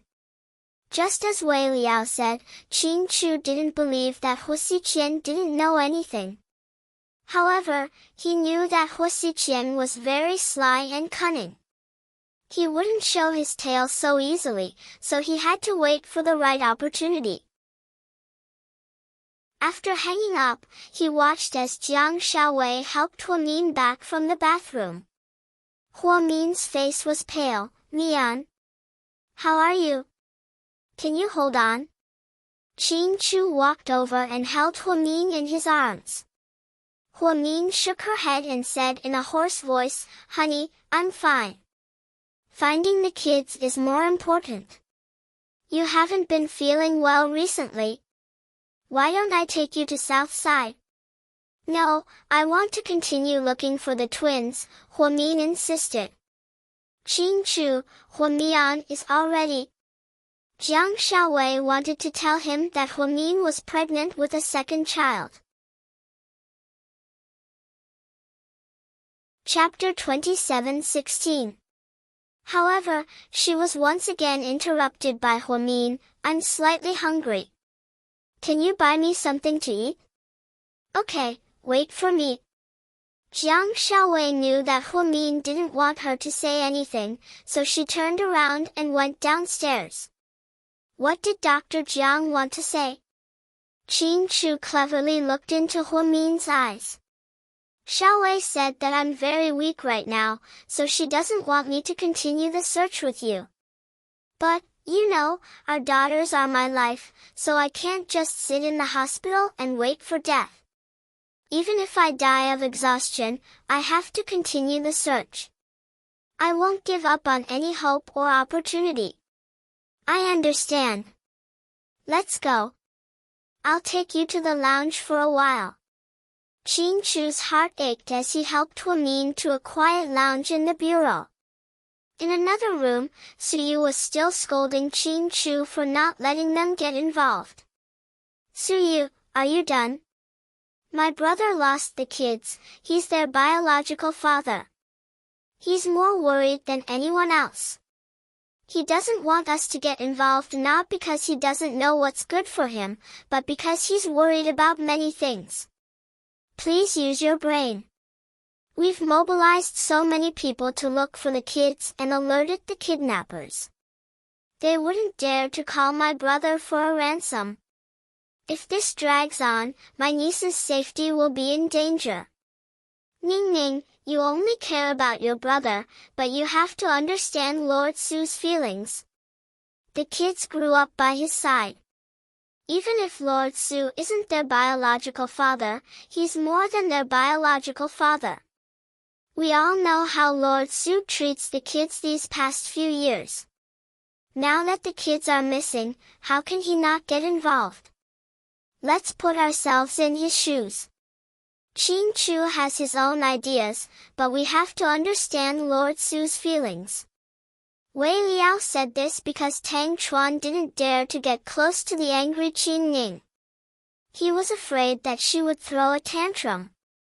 Wei Liao couldn't help but stand up for Su Yu. It was pardonable.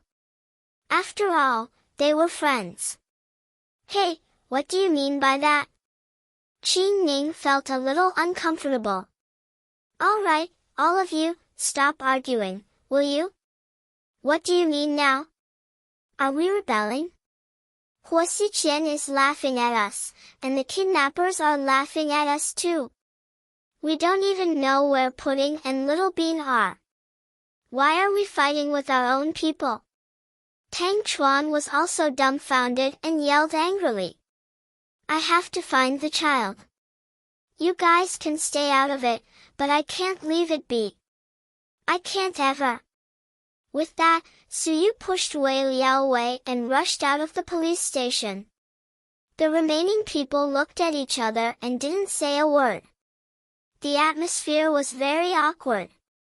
When Gao Ran came back, the office was empty. Hey! I just went out for a meeting. Why is there no one when I come back? Gao Ran was puzzled. Don't mention it. Qin Chu and Su Yu got into a fight. Qin Chu and Huo Mian are in the lounge now. Everyone else left, Zhu Lingling said with a pout. Gao Ran heard this and walked towards the lounge. Before Jiang Xiaowei and Wei Liao left, they bought a bowl of porridge for Huo Min. When Gao Ran went in, Qin Chu was carefully feeding Huo Min porridge. The gentleness in his eyes was a special right that only Huo Min had. Gao Ran walked in. Mian, you're not feeling well. Why don't you go back and rest with Lingling? Leave this to me and Qin Chu. Chapter 27:17. No, I want to stay with you guys until my kids come back. Huo Min was determined. Don't try to talk her out of it. We've known each other for a long time. You guys know Mian's temper well, Qin Chu said. Zhu Lingling nodded. I know. Mian, you have to take care of yourself. Don't let anything happen to you before the kids are found. Zhu Lingling's heart ached for Huo Mian. I'm fine, Lingling. I can still hold on. Huo Min squeezed out a smile. Gao Ran drove Zhu Lingling home. On the way back, Zhu Lingling changed from her usual nosy self and was extremely quiet. Honey, what's wrong? Are you not feeling well? Gao Ran asked as he drove. Do you even need to ask? Of course I'm not feeling well. Zhu Lingling pouted. You're still worried about the twins. Of course, my future daughter-in-law is missing. How can I not be worried? Are you serious? The kids are so young and don't even know what daughter-in-law means. That's enough. What do you know? Our Buyuan likes Little Bean very much. How old is our son? What are you talking about? Gao Ran almost spat out blood. I'm telling the truth. So, when you drive me home, be careful. Don't let our son know that little Bean is missing. If he knows, he'll be so worried that he won't be able to eat or sleep well. He won't even be in the mood to go to kindergarten. Is that necessary? Gao Ran obviously didn't believe her. Just be careful. Listen to whatever I tell you. Zhu Lingling rolled her eyes at Gao Ran. At the Gao mansion when Zhu Lingling returned home, her mother-in-law was watching TV with her grandson. Mom, the two greeted. You're back. You're just in time. I'm leaving now, Mom, why don't you leave after dinner? I bought some vegetables. Zhu Lingling tried to persuade her to stay. No. Your dad is at home and hasn't eaten yet. Really? Then let the driver send Dad here to have a bite. Gao Ran suggested. No, your dad has been a vegetarian recently, so he can't eat with you guys. My grandson is growing now, so I have to make more meat for him. You guys go ahead, I'm going back. After that, Gao Ran's mother was driven away by the driver. Then I'm going to cook. Are you eating at home? Zhu Lingling glanced at Gao Ran and asked. Gao Ran lowered his head and looked at his watch. Can you finish it in half an hour? I have to go back to the bureau in an hour. Then I'll make the braised noodles. Without waiting for Gao Ran to reply, Zhu Lingling took off her jacket and carried the vegetables into the kitchen. Son, come here and call me Daddy. Gao Ran beckoned Gao Buiyuan over with his finger. To his surprise, Gao Buiyuan glanced at Gao Ran helplessly. How old are you? Don't you think you're childish? Whoa, I say. You're all grown up now. You don't even like calling me Daddy anymore. Gao Ran scolded. No, I mean, what era are we in now? Who still calls me Daddy? Then what do you call me?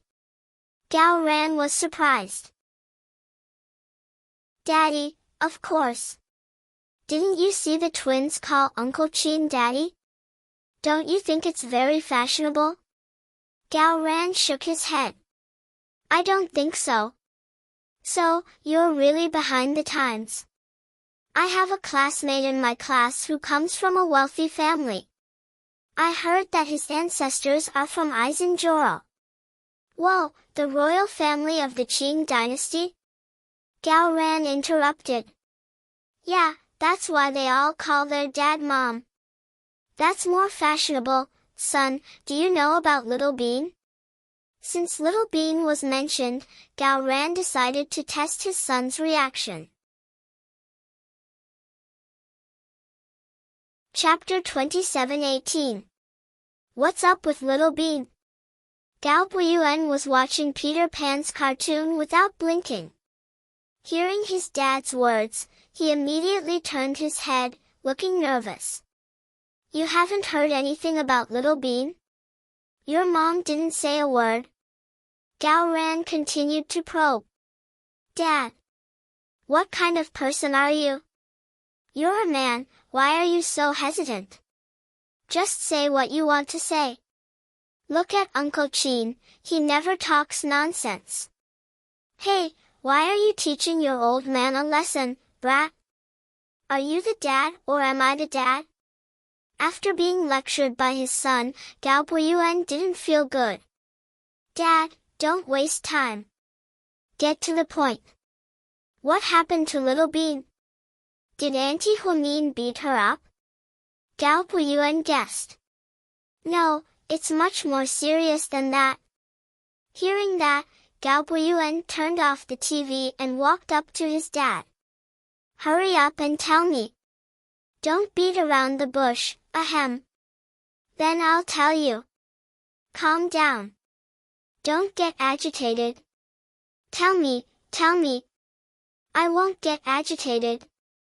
Gao Buiyuan was anxious. At this moment, Gao Ran sneakily turned his head and looked at the kitchen door. Zhu Lingling didn't look like she was going to come out, so he lowered his voice and said to his son, "Son, little Bean is missing." "What?" Gao Puiyuan raised his voice. "Lower your voice. Don't let your mom hear you. She didn't want me to tell you because she didn't want you to be distracted." Gao Ran put a finger to his lips. "Dad, are you sure you're not lying to me? I'm telling you, April Fool's Day is over. If you're lying to me, I won't forgive you." Gao Puiyuan obviously didn't believe him. "When did I lie to you?" Gao Ran said angrily. "Then, what happened? How could she be missing? Where's Pudding?" "Together. She's missing." "Damn. Does Wei Yunchu know?" Gao Puiyuan asked. "How would I know? It's none of your business." Gao Ran rolled his eyes. "Oh my god. Why didn't you tell me this earlier? I just saw you. I've been so busy these past few days. Dad, where did they go missing? How long have they been missing? Were they kidnapped or abducted by human traffickers? Or did they get lost? What's the nature of the kidnapping?" Gao Puiyuan was indeed the son of a policeman. His logical thinking ability was very strong. Gao Puiyuan asked a series of questions. Gao Ran couldn't answer. The situation isn't optimistic. It's been more than a day and a night. Your Uncle Qin and Auntie Huamin are worried sick. We've been trying our best to find her, but there's no news. There's no luck either. We don't know if she's been kidnapped or kidnapped. Dad, what kind of police officer are you? How can you not find any clues for such an important case?" Gao Puiyuan complained to his father. "I'm more anxious than you, you little brat. It's not that I'm not qualified as a police officer, it's just that this case is really complicated and confusing. We're guessing that the possibility of revenge is higher. Your Uncle Qin is in a high position and attracts a lot of attention. He has a lot of enemies, so, if their enemies seek revenge, won't they be in danger?"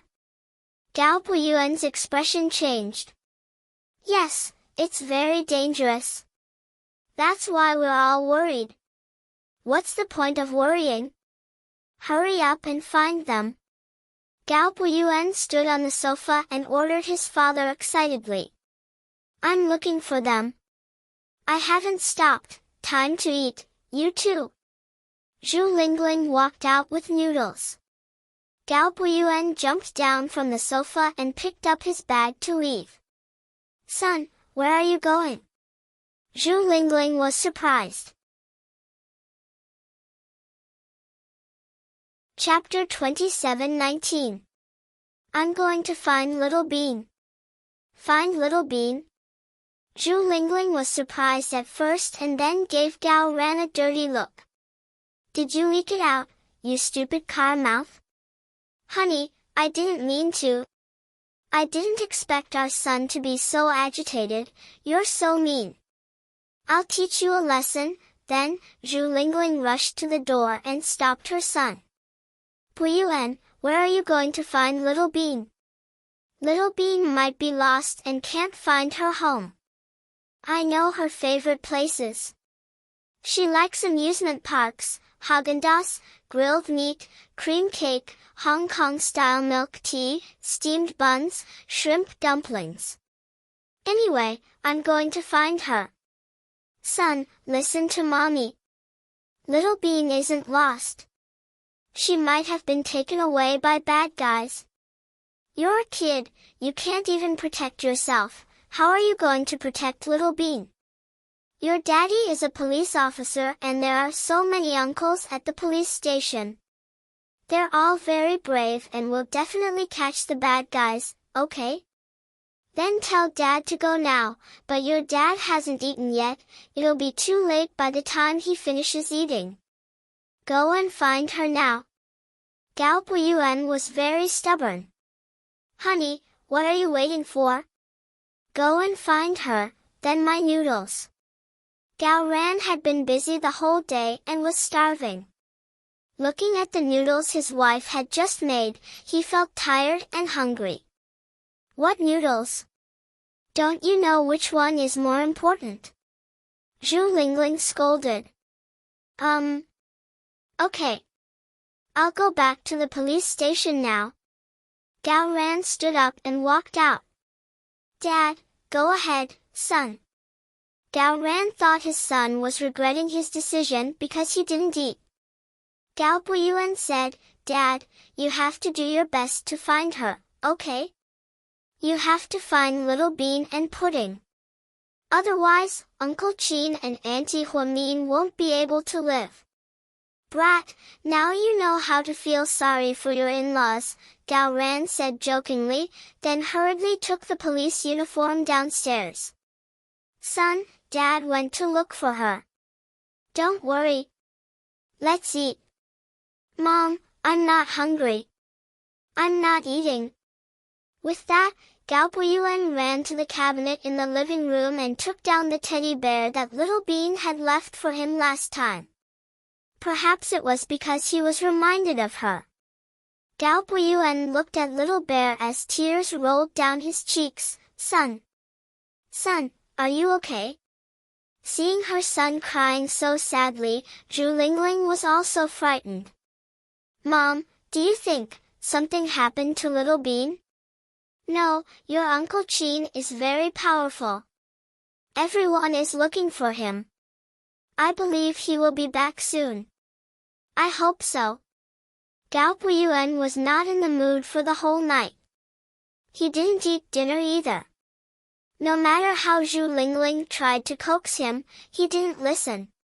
Children's minds were especially pure. All of their happiness and unhappiness were shown on their faces. Seeing her son so worried about Little Bean, Zhu Lingling was both happy and sad. She also hoped that this storm would pass quickly and that the twins would come back safely. Otherwise, Qin Chu and Huamin wouldn't be able to live. In the Wei Manor, son, it's so late. Why are you not sleeping? What are you doing downstairs? Jiang Xiaowei and Wei Liao were chatting in the living room when they saw Wei Yunchu come downstairs in his pajamas. Mom, you lost Pudding, right? Chapter 27:20. Ahem. Who told you that? Jiang Xiaowei felt awkward. Don't lie to me. I can tell from the look in your eyes that it's true. Son, how did you know? Wei Liao was also curious. He and Xiaowei rarely talked about this at home. Even if they did, they wouldn't talk about it in front of their son. How did he know? My good friend called me and told me everything. Your good friend? Gao Puiyuan? Wei Liao probed. Wei Yunchu nodded. Just then, Wei Liao and Jiang Xiaowei looked at each other. You two don't have to hide it from me. I know what I need to know. I just want to ask. How's the situation? Any clues or progress? Wei Yunchu asked calmly. Not yet, Wei Liao said. Wei Yunchu lowered his head in disappointment. No one knew what he was thinking. Son, don't worry. Pudding and Little Bean will be fine. Dad, you should tell Uncle Chin and Auntie Mian these comforting words. I don't need them. I know Pudding. She's very smart. Even if she was kidnapped, she would find a way to escape. Jiang Xiaowei was dumbfounded. She didn't expect her son to be so calm at such a young age. Mom, you guys should go to bed. Let me know if you have any news about them. Okay. Jiang Xiaowei nodded. Wei Yunchu slowly turned around and went upstairs with a heavy heart. Half an hour ago, Gao Buiyuan called him and told him everything. After explaining the situation, Wei Yingchu was indeed in a bad mood. However, he was very rational and could analyze the situation. Therefore, he didn't show much emotion. However, it didn't mean that he wasn't worried. His worries were no less than Gao Buiyuan's. "Honey, do you think our son really likes pudding?" "Nonsense. How old is the kid? What does he know about liking?" Wei Liao retorted. "Don't look down on our son. He's very smart. Besides, the children nowadays are so smart. They're all cunning." "That's true. The twins are the best kids I've ever seen. It's a pity." Wei Liao sighed slightly. She had known Qin Chu and Huamin for a long time and had a good relationship with them. Now that they had lost their children, they must be very sad. "Forget it, don't talk about it. The more you talk about it, the sadder you feel. I don't even have the heart to comfort Mian," Jiang Xiaowei said sadly. Evening Peach Blossom Village Farmer Hostel. Originally, He Yongjun did not plan to stay overnight in the Peach Blossom Village. However, he did not know why, but when he passed by the Peach Blossom Village, a tire suddenly burst. He Yongjun had no choice but to stop and rest for a while. After fixing the car, it was already dark. The mountain roads were already rugged and difficult to traverse. After dark, it became even more dangerous. Thus, they decided to stay in a farmhouse for the night. After a simple meal, they locked the twins in a small room and locked them up. The two of them stayed in the room outside the small room. He Yongjun still could not change his bad habit of drinking and eating meat. "Sis, come here." Little Bean waved her hand quietly. Pudding stood at the door and looked outside. After making sure they were not watching her, she walked over. "Sis, you went to the washroom to see Zhang Manlin at noon, right?" "Yes." Pudding nodded. "But why isn't Daddy here yet? That damned woman, Zhang Manlin, doesn't want to help us at all?" Little Bean asked in despair. Chapter 27-21. "I don't know. I'm not sure what she'll do," Pudding said in a low voice. "Sis, you shouldn't have asked her for help. You should know that Zhang Manlin hates us to death. She won't help us, especially after I tricked her to death." Pudding scolded Zhang Manlin angrily, cursing her bad luck in her heart. It was like meeting an old friend in a foreign land who turned out to be an enemy. It was very frustrating. "You can't say that.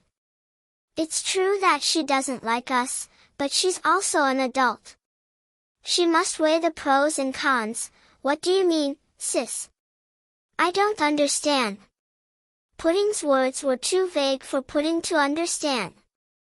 "Let me explain it to you like this. The old woman who kidnapped us is also a bitch. Zhang Manlin is also a bitch. The two of them are competing to see who's more bitchy. Pudding, Daddy told us before. You might have forgotten." "What did he say?" Pudding was confused. Daddy had told them so many things. How could she know which sentence her sister was referring to? Choose the lesser of two evils. In comparison, Zhang Manlin is the one that can make us safer. Because the two criminals who kidnapped us are trying to kill us. If we continue to follow them, our lives will be in danger. Although Zhang Manlin hates us to death, don't forget that she's always had feelings for Daddy. So, we can't rule out the possibility that she'll take credit for saving us from Daddy." "Sis, you're right. But what if she hates us and doesn't do anything? What if she pretends not to see us? Then we're still dead. Pudding thought that Zhang Manlin was a coward with a bad character. She wouldn't take the risk and offend He Yongjun for them. No, she won't do nothing, Pudding retorted. Sis, why are you so sure that she'll do something? She's not that kind. I know. It's not that I'm sure she'll find her conscience, but if she doesn't do anything, she'll be worried. If we're rescued, then, we'll definitely tell Daddy about this. Then, not only will Daddy not be grateful to her, but he'll also be angry if he finds out that she didn't save us. She won't have a good ending. Zhang Manlin may not be the smartest, but she's not stupid either. She can see the situation, so I'm guessing she'll do something. That makes sense. But the kidnappers are outlaws. They have knives, guns, and explosives. Zhang Manlin isn't a Secret Service agent. How could she save us so easily? That's not what we need to worry about. Anyway, don't sleep too soundly tonight. There might be some movement in the second half of the night. Pudding, on the other hand, was optimistic. Even if Zhang Manlin didn't tell her dad, she would still do something. In the end, Pudding was right. 1:30 am was the time when people were most sleepy. The entire farmhouse was quiet. Zhang Manlin walked up the mountain from the back door. Someone was waiting for her at the door. Cousin, you're here. Where are they? How are they? Zhang Manlin asked in a low voice. Don't worry. I put a lot of sleeping pills in their dinner. The man is sleeping like a pig. I'm afraid they won't wake up. Okay, that's good. Where are the two kids? Zhang Manlin asked. Chapter 27-22. The kids are in a small room inside. The door is locked and they have the keys. Go and find the keys. I want to take the kids away. Okay, wait for me. Ha, cousin. Zhang Manlin's cousin was also from this area, so he had colluded with the owner of the farmhouse in Taoyuan village. He put sleeping pills in He Yongjun and Pudding's dinner. The kids had the same dinner as He Yongjun and Pudding, so Zhang Manlin was sure that they were unconscious. Zhang Manlin's cousin took the keys from He Yongjun's shirt pocket and took the twins out. What Zhang Manlin didn't expect was that Pudding suspected something was wrong and didn't eat dinner with Pudding even though she was hungry. They had hidden the food for dinner. On the surface, it looked like they had eaten, but in fact, they hadn't touched it at all. When they were carried out, the two children were well aware of the situation. Cousin, I put the kids in your car. Where are you going? You don't have to worry about that. Here, take this. Zhang Manlin took out 20,000 yuan and handed it to her cousin. To the people in the small village, this was a huge sum of money. Cousin, I heard that you're rich in the city, but I didn't know you were so rich. Shut up, take the money and leave. Don't stay here and don't tell anyone about this, or we'll both die. Do you understand? Is it that serious? Who are those two kids? Zhang Manlin's cousin was curious. Don't ask what you're not supposed to ask. Why are you asking so many questions? Zhang Manlin was impatient. Ha, I know, cousin. By the way, the owner here is still working. Can you? Zhang Manlin's cousin reached out his hand again. A man who is never content is like a snake trying to swallow an elephant. Zhang Manlin glared at him in disgust, but she still took out another 10,000 yuan so that she wouldn't delay things. Here, give this 10,000 yuan to them. Also, remember what I said. Leave this place immediately and run as far as you can. Don't come back for a while. Okay, cousin. Hurry up and leave. Zhang Manlin nodded and drove the twins away. Fearing that He Yongjun and the others would chase after her, Zhang Manlin didn't choose the road back to the city. Instead, she continued on the difficult mountain path. She also calculated that after 6 to 7 hours of running, the sun would rise and she would be hundreds of miles away. At that time, even if the kidnappers woke up, it would be too late. Even if they came in a hurry, it would be impossible for them to know which path she took. This was a path Zhang Manlin was most familiar with since she was young. Early morning He Yongjun felt something was wrong when he woke up. He pushed Shinjiani. Wake up. Brother Jun, what's wrong? It's already 7:30. Ah, it's so late. I remember setting the alarm for 6 o'clock. Shinjiani took out her phone in a daze. He Yongjun didn't have time to put on his clothes. He glanced at the lock on the door. Oh no, the child is gone. What? Shinjiani panicked. The two of them rushed over and opened the door of the hut. Inside, it was empty. How could this be? Shinjiani didn't know what had happened. There's something wrong with this farmhouse. He Yongjun raised his gun angrily and rushed out. However, he found that there was no one here. The owner was gone. It seems like someone tampered with our food last night.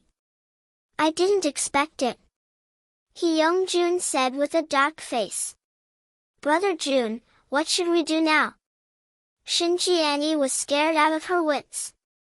They knew better than anyone what it meant to lose their child. Chapter 27-23. Hurry up and run. We can't stay here for long. Then, He Yongjun took his jacket and walked into the car. Shinjiani thought that He Yongjun would be furious when he found out that the children were gone. He might even kill some innocent villagers out of anger. But she didn't expect him to be worried about whether he could escape. After getting into the car, He Yongjun drove along the mountain road. Big brother Jun, who do you think saved the children? Could it be Qin Chu and Huomin, that pair of bitches? It shouldn't be. If it was, we wouldn't be so safe. Someone must have secretly taken the children away. Oh, I think it's the woman we saw at lunch in town. Shinjiani reacted quickly. She immediately realized that it might have something to do with the woman they met at lunch. I told you to be careful. You fucking told me that it was fine. He Yongjun glared at Shinjiani angrily. I just didn't think of it. I thought that woman looked a bit like Huomin. But I didn't think that there was something fishy going on. If she saved the children but didn't touch us, it only means that she doesn't have enough people and doesn't dare to confront us directly. Big brother Jun, we have to chase after her. That woman is afraid of us. She must be not confident. Otherwise, she wouldn't have done this. We have to get the children back before she sends them back to Sea City. You're crazy. There are police everywhere in the city. Who do you think Qin Chu is? We'll die if we go back. Isn't that asking for trouble? Obviously, He Yongjun didn't want to go back. Then, are we going to give up just like that? Are we going to let the ducks in our mouths fly away? If that's the case, isn't it too cowardly? Shinjiani mumbled. Shut the fuck up. He Yongjun scolded. Seeing that he was really angry, Shinjiani lowered her head and didn't say anything. Don't think I don't know what you're thinking. You just want to avenge your son, so you're using me. I do want 1 billion yuan, but I need to be alive to spend it. Right now, it's not in our hands. Whether or not Qin Chu has the kids, he won't let us go. We have to get out of here as soon as possible. It's not safe in the country anymore. Let me tell you, no matter how much hatred you have to hold it in. Where there's life, there's hope. I've been hiding all these years, and the only reason I'm still alive is because I'm able to endure and not stupid enough to risk my life. He Youngjun's words were very obvious. He didn't want to die. Since the kidnapping mission had failed, he had to escape as soon as possible. Otherwise, if they were caught by Qin Chu, they would definitely end up in a miserable state. I just can't accept it. Shinjiani clenched her fists tightly. She had thought that she could successfully avenge her son. She didn't think that not only would she fail, but she would also be chased away like a drowning dog. To be honest, she didn't want to go back to that godforsaken place in Vietnam ever again. If you can't accept it, then get out of the car. We'll go our separate ways here. You can go to your good daughter and see if she can help you. Humph. He Youngjun snorted coldly. Obviously, he was already impatient with Shinjiani. Big brother Jun, look, why are you still angry? Why would I leave you? I still love you in my heart. Seeing that He Youngjun was really anxious, Shinjiani began to coax him. See City, Yan, your mom went to visit her relatives for a few days. Why isn't she back yet? Shen Mingshi suddenly asked during dinner.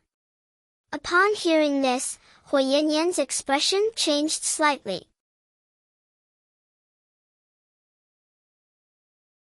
Chapter 27-24. Mingshi. Why did you suddenly ask this? Hui Yanyan looked at Shen Mingshi with a fake smile. Oh, nothing. I just thought of it. My mom hasn't been back for a long time. Now that she's back, it's normal for her to visit her relatives. Plus, if Hu Xiqian finds out that my mom's back, he'll be in big trouble. So I told her to stay in the countryside for a while. Hui Yanyan's excuse was perfect. Oh, I see. Shen Mingshi nodded and didn't say more. After dinner, Hui Yanyan told Tian a story while Shen Mingshi put on his jacket and walked out. You're going out? Yeah, I'm meeting a few friends. Okay. Don't drink too much and come back early. Hui Yanyan had always been very gentle and considerate. Wei Ying, the young mistress of the Wei family, didn't have that kind of gentleness, so Shen Mingshi always thought he was lucky.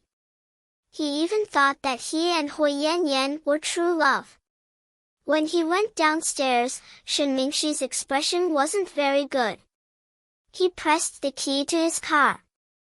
He got into the new silver BMW sports car and drove away.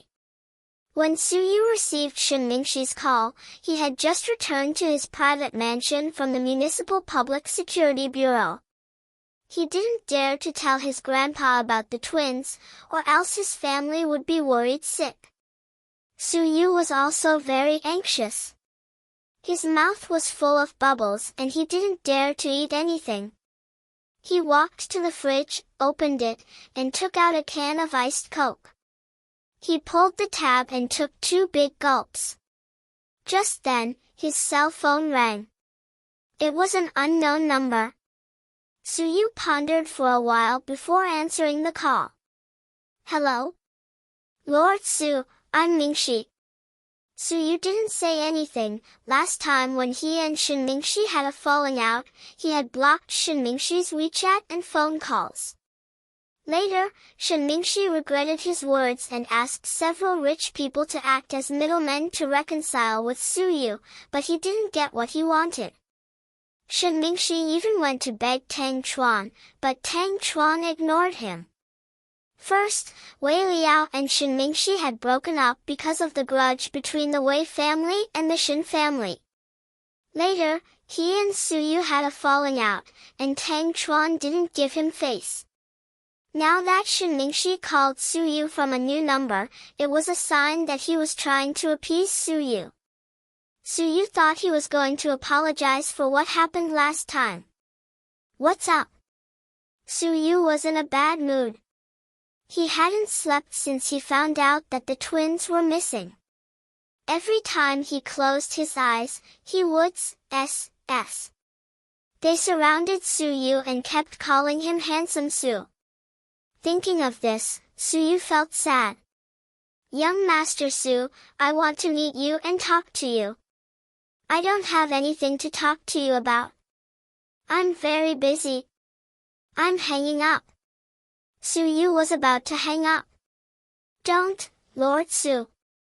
I really have something important to tell you. It's about the twins, Shen Mingxi blurted out anxiously. What did you say? Su Yu perked up at the mention of the twins. Didn't the twins get lost? I think I might know where they are, Shen Mingxi said slowly. Where are you? I'll go find you, Su Yu immediately asked. I'll go find you. I'm on my way. Then come to my house. Be quick. Okay. I'll be there in 10 minutes. Shen Mingxi was relieved that Su Yu was willing to see him. 18 minutes later, Shen Mingxi's car stopped in front of Su Yu's private mansion. Lord Su. He nodded and greeted him. Where are the twins? Su Yu was so anxious that he asked directly. Chapter 27-25. Lord Su, don't worry. I'll tell you about it slowly. Shen Mingxi followed Su Yu into the house and sat down in the living room. Shen Mingxi told Su Yu his thoughts in full detail. Su Yu frowned slightly when he heard what Shen Mingxi had to say. You're saying that you suspect that the child is with Hui Yanyan's mother? Su Yu asked. Shen Mingxi nodded. Ever since Yan Yan came back from her relative's house, she seemed uneasy and absent-minded. She seemed to have something on her mind, but she didn't want to tell me. She kept saying that they went to visit relatives, but I've checked and found that they don't have any relatives in this city. I've only seen her mother once since she came back. She's a very smart woman with a mysterious man by her side. She said that he's her mother's boyfriend, but I don't think he's just a boyfriend. Most importantly, the day they left coincided with the day the child went missing. That's why I'm guessing that they took the child away. After all, Hua Min's death was related to Qin Chu. Yan Yan's mother wouldn't just sit back and do nothing. Also, I heard that she was very close to the Vietnamese mafia boss when she was in Vietnam. She's not an ordinary woman. Shen Mingxi's words were all speculations, but they made sense. Why are you only telling me this now? Su Yu blamed Shen Mingxi for telling him so late. I wasn't sure at first. How can you be sure now? Su Yu looked into Shen Mingxi's eyes, trying to discern if he was telling the truth. I can't be sure now, but it's been so long and there's still no news of the child. I think it's better to give it a try. Let's find Yan Yan's mother and that man first. Even if they don't have the child, it's fine. At least we'll have another chance. Hearing this, Su Yu fell silent. Shen Mingxi did mean well. I'll send someone to investigate their whereabouts immediately. Then I'll go back and ask Yan Yan again to see if I can get anything else, Shen Mingxi said. Absolutely not. Su Yu stopped him. Why? Shen Mingxi didn't understand Su Yu's intentions. I don't want to alert the enemy. If Hui Yan knows that we know about this, she might inform her mother in advance. Oh, right, I forgot about that. Shen Mingxi raised his head as if he wanted to say something but stopped himself. Lord Su. Speak. Can I ask you for something? Tell me about it first. If it was really Yan Yan's mother and that man who did it, even if Yan Yan knew about it, she definitely wasn't involved in the kidnapping. Can you let her go? It turned out that Shen Mingxi had come to plead for Hui Yan in advance. Haha, how should I put it? It's best if she wasn't involved. Otherwise, even if I let her go, Qin Chu will chop her into pieces. Su Yu sneered. Shen Mingxi was slightly surprised. Anyway, thank you for the information. That's all.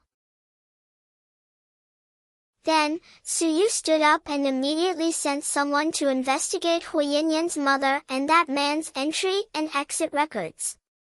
They found that there was no record of them. It seems that they had smuggled themselves back. Su Yu then called Qin Chu. Qin Chu, I have news. What is it? Someone gave me a clue that Shin Jiani and her lover might have kidnapped the child. Come over, let's discuss what to do. Okay, I'll be right there. Honey, is there news about the child? Seeing that Qin Chu's expression wasn't right, Huamin grabbed him.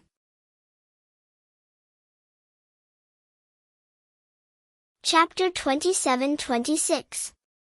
Neon, you're too tired. Go to sleep, I'll talk to you when I get back. Qin Chu gently comforted Huamin, who called. Su Yu. Then he must have news. No, I have to go. Huamin struggled to sit up in bed.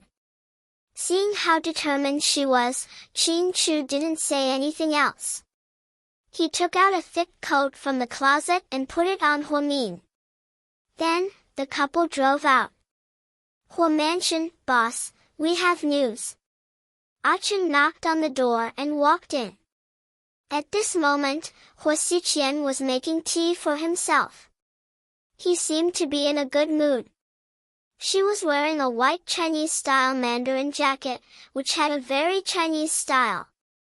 He was carrying a string of expensive beeswax in his hand. It was said that a few years ago, Hua Xiqian bought it from a Tibetan family when he was traveling in Tibet.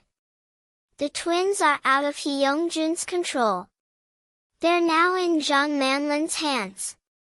Haha, that's expected. I wonder what she's going to do next. Chen said.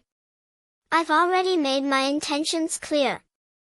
I don't want the kids to come back. Hua Xiqian lowered his head and took a sip of tea. But Zhang Manlin might not listen to you. She's very scheming. Plus, you know that she has feelings for Qin Chu. She wants something to do with Qin Chu, so, that's easy. Where is she now? After leaving Taoyuan village, she drove all the way to the mountains. Her current coordinates are around 295 in the southwest. Very good. Let's see where she can take the kids. Hua Xiqian chuckled. Do we need to do anything now? Yes, you need to edit the video from the car and send it to the Public Security Bureau anonymously. Gao Ran will see it, and Qin Chu will see it too. The Public Security Bureau will definitely put her on the wanted list. It doesn't matter if she wanted to kidnap the twins or not, as long as the warrant is out, she will be convicted. Boss, doesn't that mean Zhang Manlin is no longer of any use to us? Chen was taken aback. I didn't plan on using her all the time. Now that I've given up on her, she can still be of some use. Okay, boss, I'll go right away. An hour later, Gao Ran received a video from an anonymous tip. After watching it, he was shocked. He gave Qin Chu a call. Soon after, Chu, Suyu, and Huamin came to the office of the Municipal Bureau for a meeting. What happened? How did the kids end up in Zhang Manlin's hands? Huamin was shocked. Yeah, I'm confused too. Chu called me earlier and asked me to investigate Xinjiani's whereabouts. Gao Ran was also confused. Something must have happened. Oh right, did you find the man with Xinjiani? Suyu asked. Gao Ran nodded. He took out a craft paper and placed it on the table. This man is a fugitive. He used to be a wanted criminal. Many years ago, he killed people and hid in Vietnam. His case has always been unsolved. Now, he quietly came back to the country and changed his name. I didn't expect him to be with Xinjiani. Xinjiani has been coming back to take revenge on me. She always thinks that I killed Huasi, Huamin said uneasily. No matter what, let's do a full-scale search. He Yongjun, Xinjiani, and Zhang Manlin need to be arrested, Suyu said. Just then, Chu took out his phone and called Zhang Manlin's number. If the kids were really in Zhang Manlin's hands, then Chu was confident that he could convince Zhang Manlin to send the kids back safely. However, he didn't think that Huasiqian would be one step ahead of him and play a dirty trick. Things became even more confusing.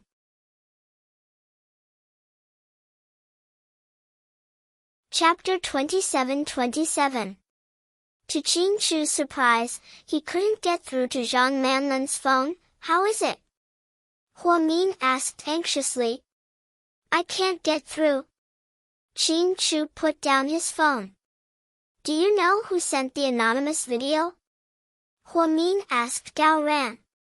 I don't know, there's no way to verify it. But from the angle of the video, it was shot from the front, and from a close distance, Gao Ran analyzed. If that's the case, the camera must have been installed in the car. Zhang Manlin's driving was captured so clearly. She's just a small accountant at Southside, and she's never exposed her wealth. This car must have cost a fortune. It's a Mercedes-Benz GLK series, Chu said. Suyu could tell as well. Men knew cars better than anyone else. He knew the brand from the logo on the steering wheel, and the series from the details of the gears. But before he could say anything, Chu spoke first.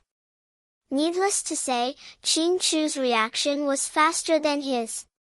Mercedes-Benz, Zhang Manlin wouldn't own a car like this, but she's so familiar with it. It can only mean that she drives this car often. If I'm not wrong, it should be Huasiqian's, so? What are you trying to say? Gao Ran didn't understand. The child is in Zhang Manlin's hands. Maybe she's under Huasiqian's orders, so Zhang Manlin wouldn't dare to pick up the phone right now. Gao Ran, give the order to search the entire province. Zhang Manlin's phone can't be reached, but her phone is still on her. Immediately use GPS, okay. Gao Ran nodded, thinking that Chu's plan was very thorough. Xinjiani and Yongjun can't be too far away. Catch them all. I'll deal with them one by one. Chu suppressed his anger. His heart was already burning with rage, no matter who had the child. As soon as the matter was over, Chu would make them wish they were dead. His daughters were only 3.5 years old, and they had to wander around like this outside. Chu's heart was already full of holes. Even a strong father had his weaknesses. The twins and Huamin were Chu's only weaknesses. I hope my daughters will be fine. Huamin clasped his hands together and sat in a praying posture. It won't, Neon, everything will be over soon. Qin Chu held her tightly in his arms.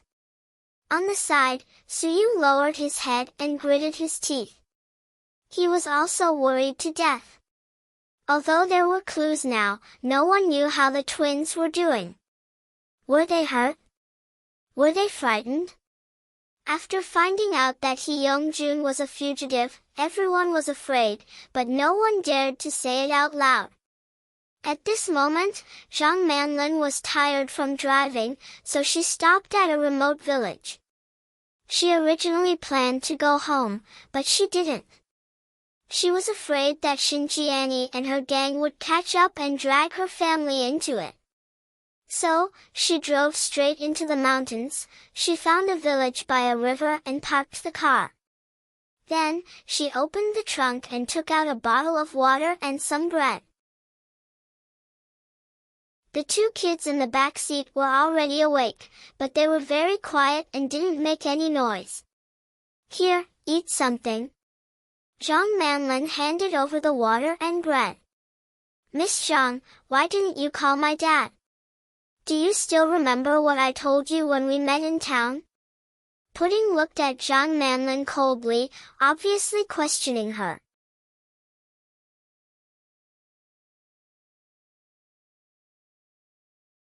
Pudding looked at the mineral water in front of her cautiously. "Yeah, have some bread first. We'll eat later." Little Bean followed her sister and asked Zhang Manlin to do an experiment. Otherwise, she was really afraid that Zhang Manlin would do something to the food and water.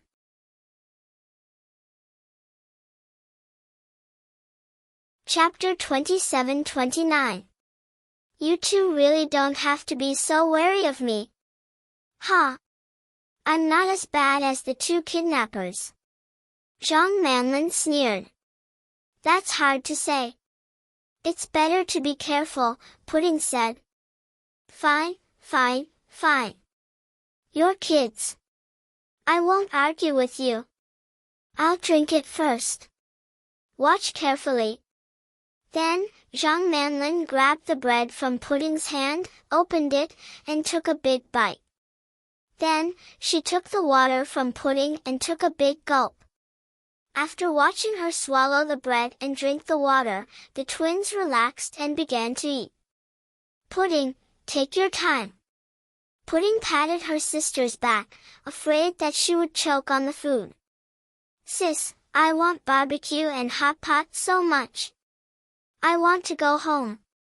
I miss Daddy, Mommy, Grandpa, Grandma, Auntie, and Handsome Sue. They must be looking for us like crazy. Pudding cried as she ate. After all, she was still a child.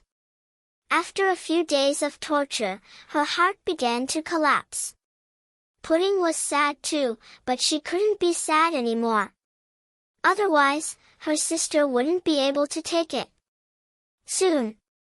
Good girl, we'll be home soon. Really? Little Bean raised her head and looked at Pudding with teary eyes. Really? When have I ever lied to you? I wonder what Boyuan is doing now. If he knows that I'm missing, he'll be furious.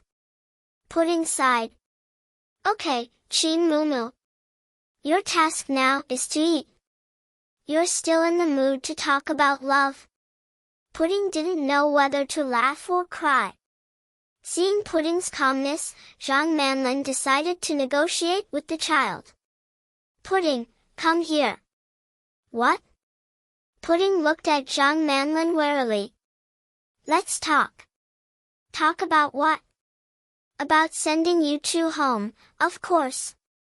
Okay. Pudding, you eat first. I'll talk to that woman. Pudding patted Pudding's head. Sis, be careful. That woman is full of tricks, Pudding reminded. Pudding nodded and followed Zhang Manlin to a big willow tree on the other side of the road. Pudding, you and your sister want to go home, right? Nonsense, do I need you to tell me that? Miss Zhang, let's not beat around the bush. I prefer to be direct. Tell me your conditions. I want to work at GK. I want to be your daddy's secretary, Zhang Manlin said. Haha, what a great plan. Seducing daddy would be more convenient, wouldn't it? Pudding looked at Zhang Manlin with disdain. Don't worry about my motives. Anyway, I'm taking a risk. You know that if I betray Huo Xiqian, I won't have a good ending. I need to find someone to protect me. Your daddy is the only one who can go against Huo Xiqian. I have to do this. Nonsense. Other than my daddy, Handsome Su can deal with Huo Xiqian as well. Handsome Su? Are you talking about Suyu? Yes. Why don't you say you want to be Handsome Su's secretary? You just want to hit on my daddy.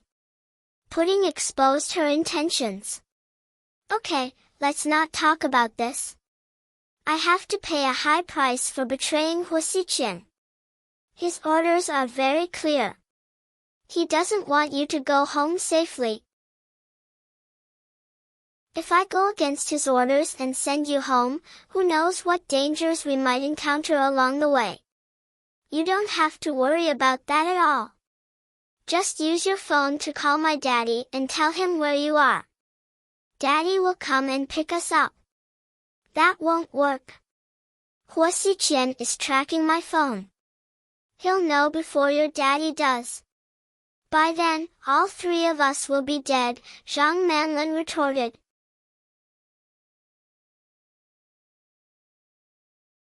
Chapter 27:30. So, do you have a better idea? Pudding looked at Zhang Manlin. We'll have to keep going. This is a big ravine, so it's hard to get around here. There won't be any communication equipment in the village. I just checked the map. There's a big town about 70 miles ahead called Qinghe. There must be communication equipment there. We can borrow someone's phone to contact your dad, and Huo Xiqian won't know. It's perfect. So you're saying that we have to keep going for 70 miles? Yes, 70 miles isn't far. If I drive fast, we'll be there in less than 2 hours, Zhang Manlin said. Pudding looked down and didn't say anything. She seemed to be thinking about something. If you promise me that after I help you, I'll be your dad's secretary. Then we have a deal. What if I don't agree? Pudding looked up and asked Zhang Manlin word by word. If you don't agree, haha. I'm sorry, but I can't take the risk. I can only drive myself and leave you here. You might not know this, but I'm not trying to scare you. The villagers here are very unruly. A few years ago, they went to buy wives. Because they're poor and they're old and smelly, no woman is willing to marry them. If you run into them, they'll lock you up and make you into a child bride. So you're saying that if I don't agree to your terms, I'll die? Pudding sneered. Not entirely. If your dad comes looking for you, you might be fine. But I can't guarantee that the criminals who caught you won't be one step ahead of you, Zhang Manlin. You're young, but you're really vicious. Don't say that. Every man for himself. I'm just trying to get some benefits for myself. Zhang Manlin flipped her hair and smiled. Pudding hated this woman, but at this moment, she had no choice but to work with her. There's something I'm actually quite curious about. What is it? Zhang Manlin looked up and asked. You're making a gentleman's agreement with a kid like me. Aren't you afraid that I'll go back on my word? You know, I'm just a kid. I'm not even 18 yet. Even if I sign a contract and put my fingerprint on it, the law won't recognize it, let alone a verbal agreement. Aren't you afraid that I'll kick you to the curb after you help us? You won't.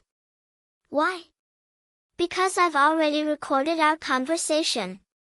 If you don't fulfill your promise, I'm sorry, but I'll have to release it.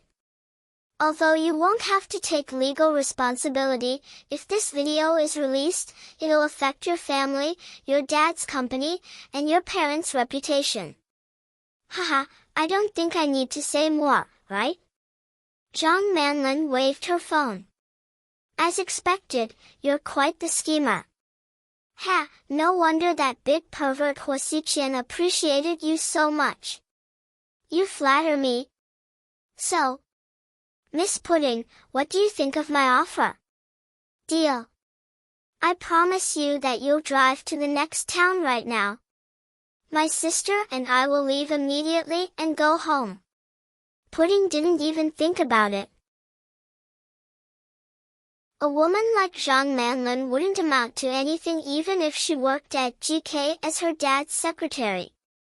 Pudding decided that she would deal with this bitch after she got home safely. So, she agreed to her offer, sure. Let's pack up and leave immediately. Zhang Manlin was in a good mood. However, just as she was walking to the car, she suddenly received a call from Huo Xiqian.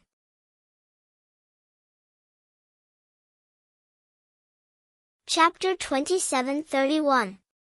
Big Brother Qian. Zhang Manlin called out shamelessly. Lin Lin, where are you right now? I'm not sure. I can't even give you my coordinates. We're in the mountains and the signal is weak. Oh, I'll make it short. I have bad news for you. What news? You're now a wanted criminal. What? Wanted criminal? Zhang Manlin was scared out of her wits. Big Brother Qian, haha, you're not joking with me, right? When have I ever joked with you? Huo Xiqian was very serious. How is that possible? How did I become a wanted criminal? Zhang Manlin's face was filled with confusion and question marks. I'm guessing that they caught He Yongjun and Xinjiani, and they confessed that they met you on the way here. Huo Mian hates you and insisted that you kidnapped the kids from Xinjiani's hands. Plus, you didn't call the police or Qin Chu. You've been so quiet, you must be up to something. Oh my god, how did this happen? Zhang Manlin was just about to bring the twins home happily when this happened. Don't panic. Listen to me. Head south. I'll get someone to pick you up, Big Brother Qian. I don't want to go to jail. Zhang Manlin was scared out of her wits. Don't worry. I won't let you go to jail. Listen to me and head south. I've got your location. You're about 70 miles away from Qinghai town. Okay. I'll talk to you when I get there. After hanging up, Zhang Manlin was very worried. On the other side, the twins were also plotting. Sis, do you trust Zhang Manlin? Little Bean asked. I don't believe her, but we have no choice. We can only choose to believe her. No matter how bad it is, it can't be worse than how AI now. She's right. If we're unlucky and get caught by those two bastards, then we'll have no way to survive. But we can find a chance to kill her and run away. You know how to drive? Pudding asked. Little Bean shook her head. That's it. Both of us don't know how to drive. How can we go home? Isn't there a village nearby? We can ask the villagers for help. Little Bean wanted to kill Zhang Manlin so that she and her sister could leave the mountain. No, I can't guarantee that we'll meet a good person. If we meet someone worse than Zhang Manlin, it'll be even more troublesome. Zhang Manlin's just trying to seduce Daddy. We can deal with her slowly when we get home. She's not a threat, but I don't want any more accidents to happen. Pudding was more thoughtful. Okay, sis, we'll do as you say. I hope this woman won't play any tricks, Little Bean said. Don't worry. As long as we reach Qinghe town, we can use other communication devices to call Daddy and tell him where we are. We'll be home soon. It won't take long for the helicopter to get here, yes. When the two sisters were almost done with their discussion, they got up and walked to the car. Zhang Manlin, on the other hand, didn't look as happy as before. A few seconds ago, she wasn't a wanted criminal. Now, she was a wanted criminal. She was wanted by the police, which disrupted all of Zhang Manlin's plans. Inside the Hua mansion, boss, what will Zhang Manlin do with the child? Will she kill him? Ah Cheng asked Hua Xiqian.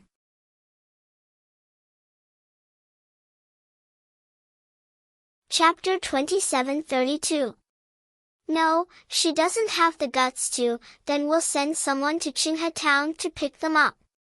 Okay, Ah Cheng, send some smart people to Qinghe town. After they pick up the twins, send them to Qishan. Don't go back to the city. What about Zhang Manlin? What should we do with her? Lock her up too. Don't let Qin Chu and the others find her. That way, they'll always think that the twins are still in her hands. Okay. See City Bureau Office, honey, are you still unable to get through to Zhang Manlin? Yeah. Qin Chu nodded gloomily. It must be Hua Xiqian's doing. I'm going to find her. Then, Hua Min turned and ran. Mian. Qin Chu wanted to chase after her but was stopped by Gao Ran. Chu, don't worry about Mian for now. We just received news that He Yongjun and Shin Jiani were found in the mountains in the south, near Taoyuan village. Really? Hearing Gao Ran's words, Qin Chu didn't chase after Hua Min. You and Gao Ran come up with a plan to catch those two animals. I'm going to skin them alive. Leave Hua Min to me. I'll follow her and make sure nothing happens to her. Thank you. Qin Chu nodded at Suyu seriously. The two men didn't seem to have much of a relationship, but when it came to real trouble, Qin Chu trusted Suyu a lot. Suyu was indeed a reliable partner. After Suyu left, he saw that Hua Min had already driven away. He quickly followed behind her, running red lights all the way. Even the police didn't dare to stop them. At the entrance of the Hua mansion, Hua Min rushed out of the car. Just as he was about to enter, Suyu stopped him. Suyu, let me go. Zhang Manlin must have been ordered by Hua Xiqian. Mian, I'm not stopping you. I want to go in with you, or else he'll bully you. Suyu comforted her gently. Hua Min nodded and followed Suyu into the Hua family mansion. Who are you? Stop right there. The bodyguards were very unfriendly. Scram! Tell Hua Xiqian to come see me. What's the matter? One of Hua Xiqian's men walked out. These two people said they want to see President Hua, a few of the new bodyguards reported dumbly. Miss Hua, what brings you here? Everyone who had been by Hua Xiqian's side for a long time knew how important Hua Min was in the Hua family. She was the most important person in the boss's heart. If they didn't take care of her properly, the boss would beat them to a pulp. Therefore, the man was very polite to Hua Min. Cut the crap. Tell Hua Xiqian to come see me. Hua Min was going crazy. She was on the verge of breaking down. She couldn't think rationally anymore. Miss Hua, don't be angry. I'll go tell the boss right now. No need. Hua Xiqian appeared at the top of the stairs on the second floor. Hua Xiqian, you're despicable. You said you didn't have my daughters. Then why are they in Zhang Manlin's car? Hua Min was furious. Mian, calm down. Speak slowly. Su Yu was heartbroken to see Huamin go crazy. Little sister Mian, you'll have to ask your husband about that. Zhang Manlin used to work for me, but your husband turned her against me. She's no longer working for me. How would I know what she's doing? Did you just say that the kids are in her car? What's going on? That's new. Hua Xiqian pretended not to know anything. Huamin hated him to the core. You bastard, how dare you put the blame on Qin Chu? Huamian was so angry that she was out of breath. You're tuning into the Dreamy Chapters YouTube channel. We're so grateful for your support, and don't forget to subscribe to join us on this incredible journey through captivating stories. Your generosity through donations truly makes a world of difference, as it's the primary source of revenue that allows me to expand and enhance this channel for you. Thank you from the bottom of my heart for being a part of this adventure.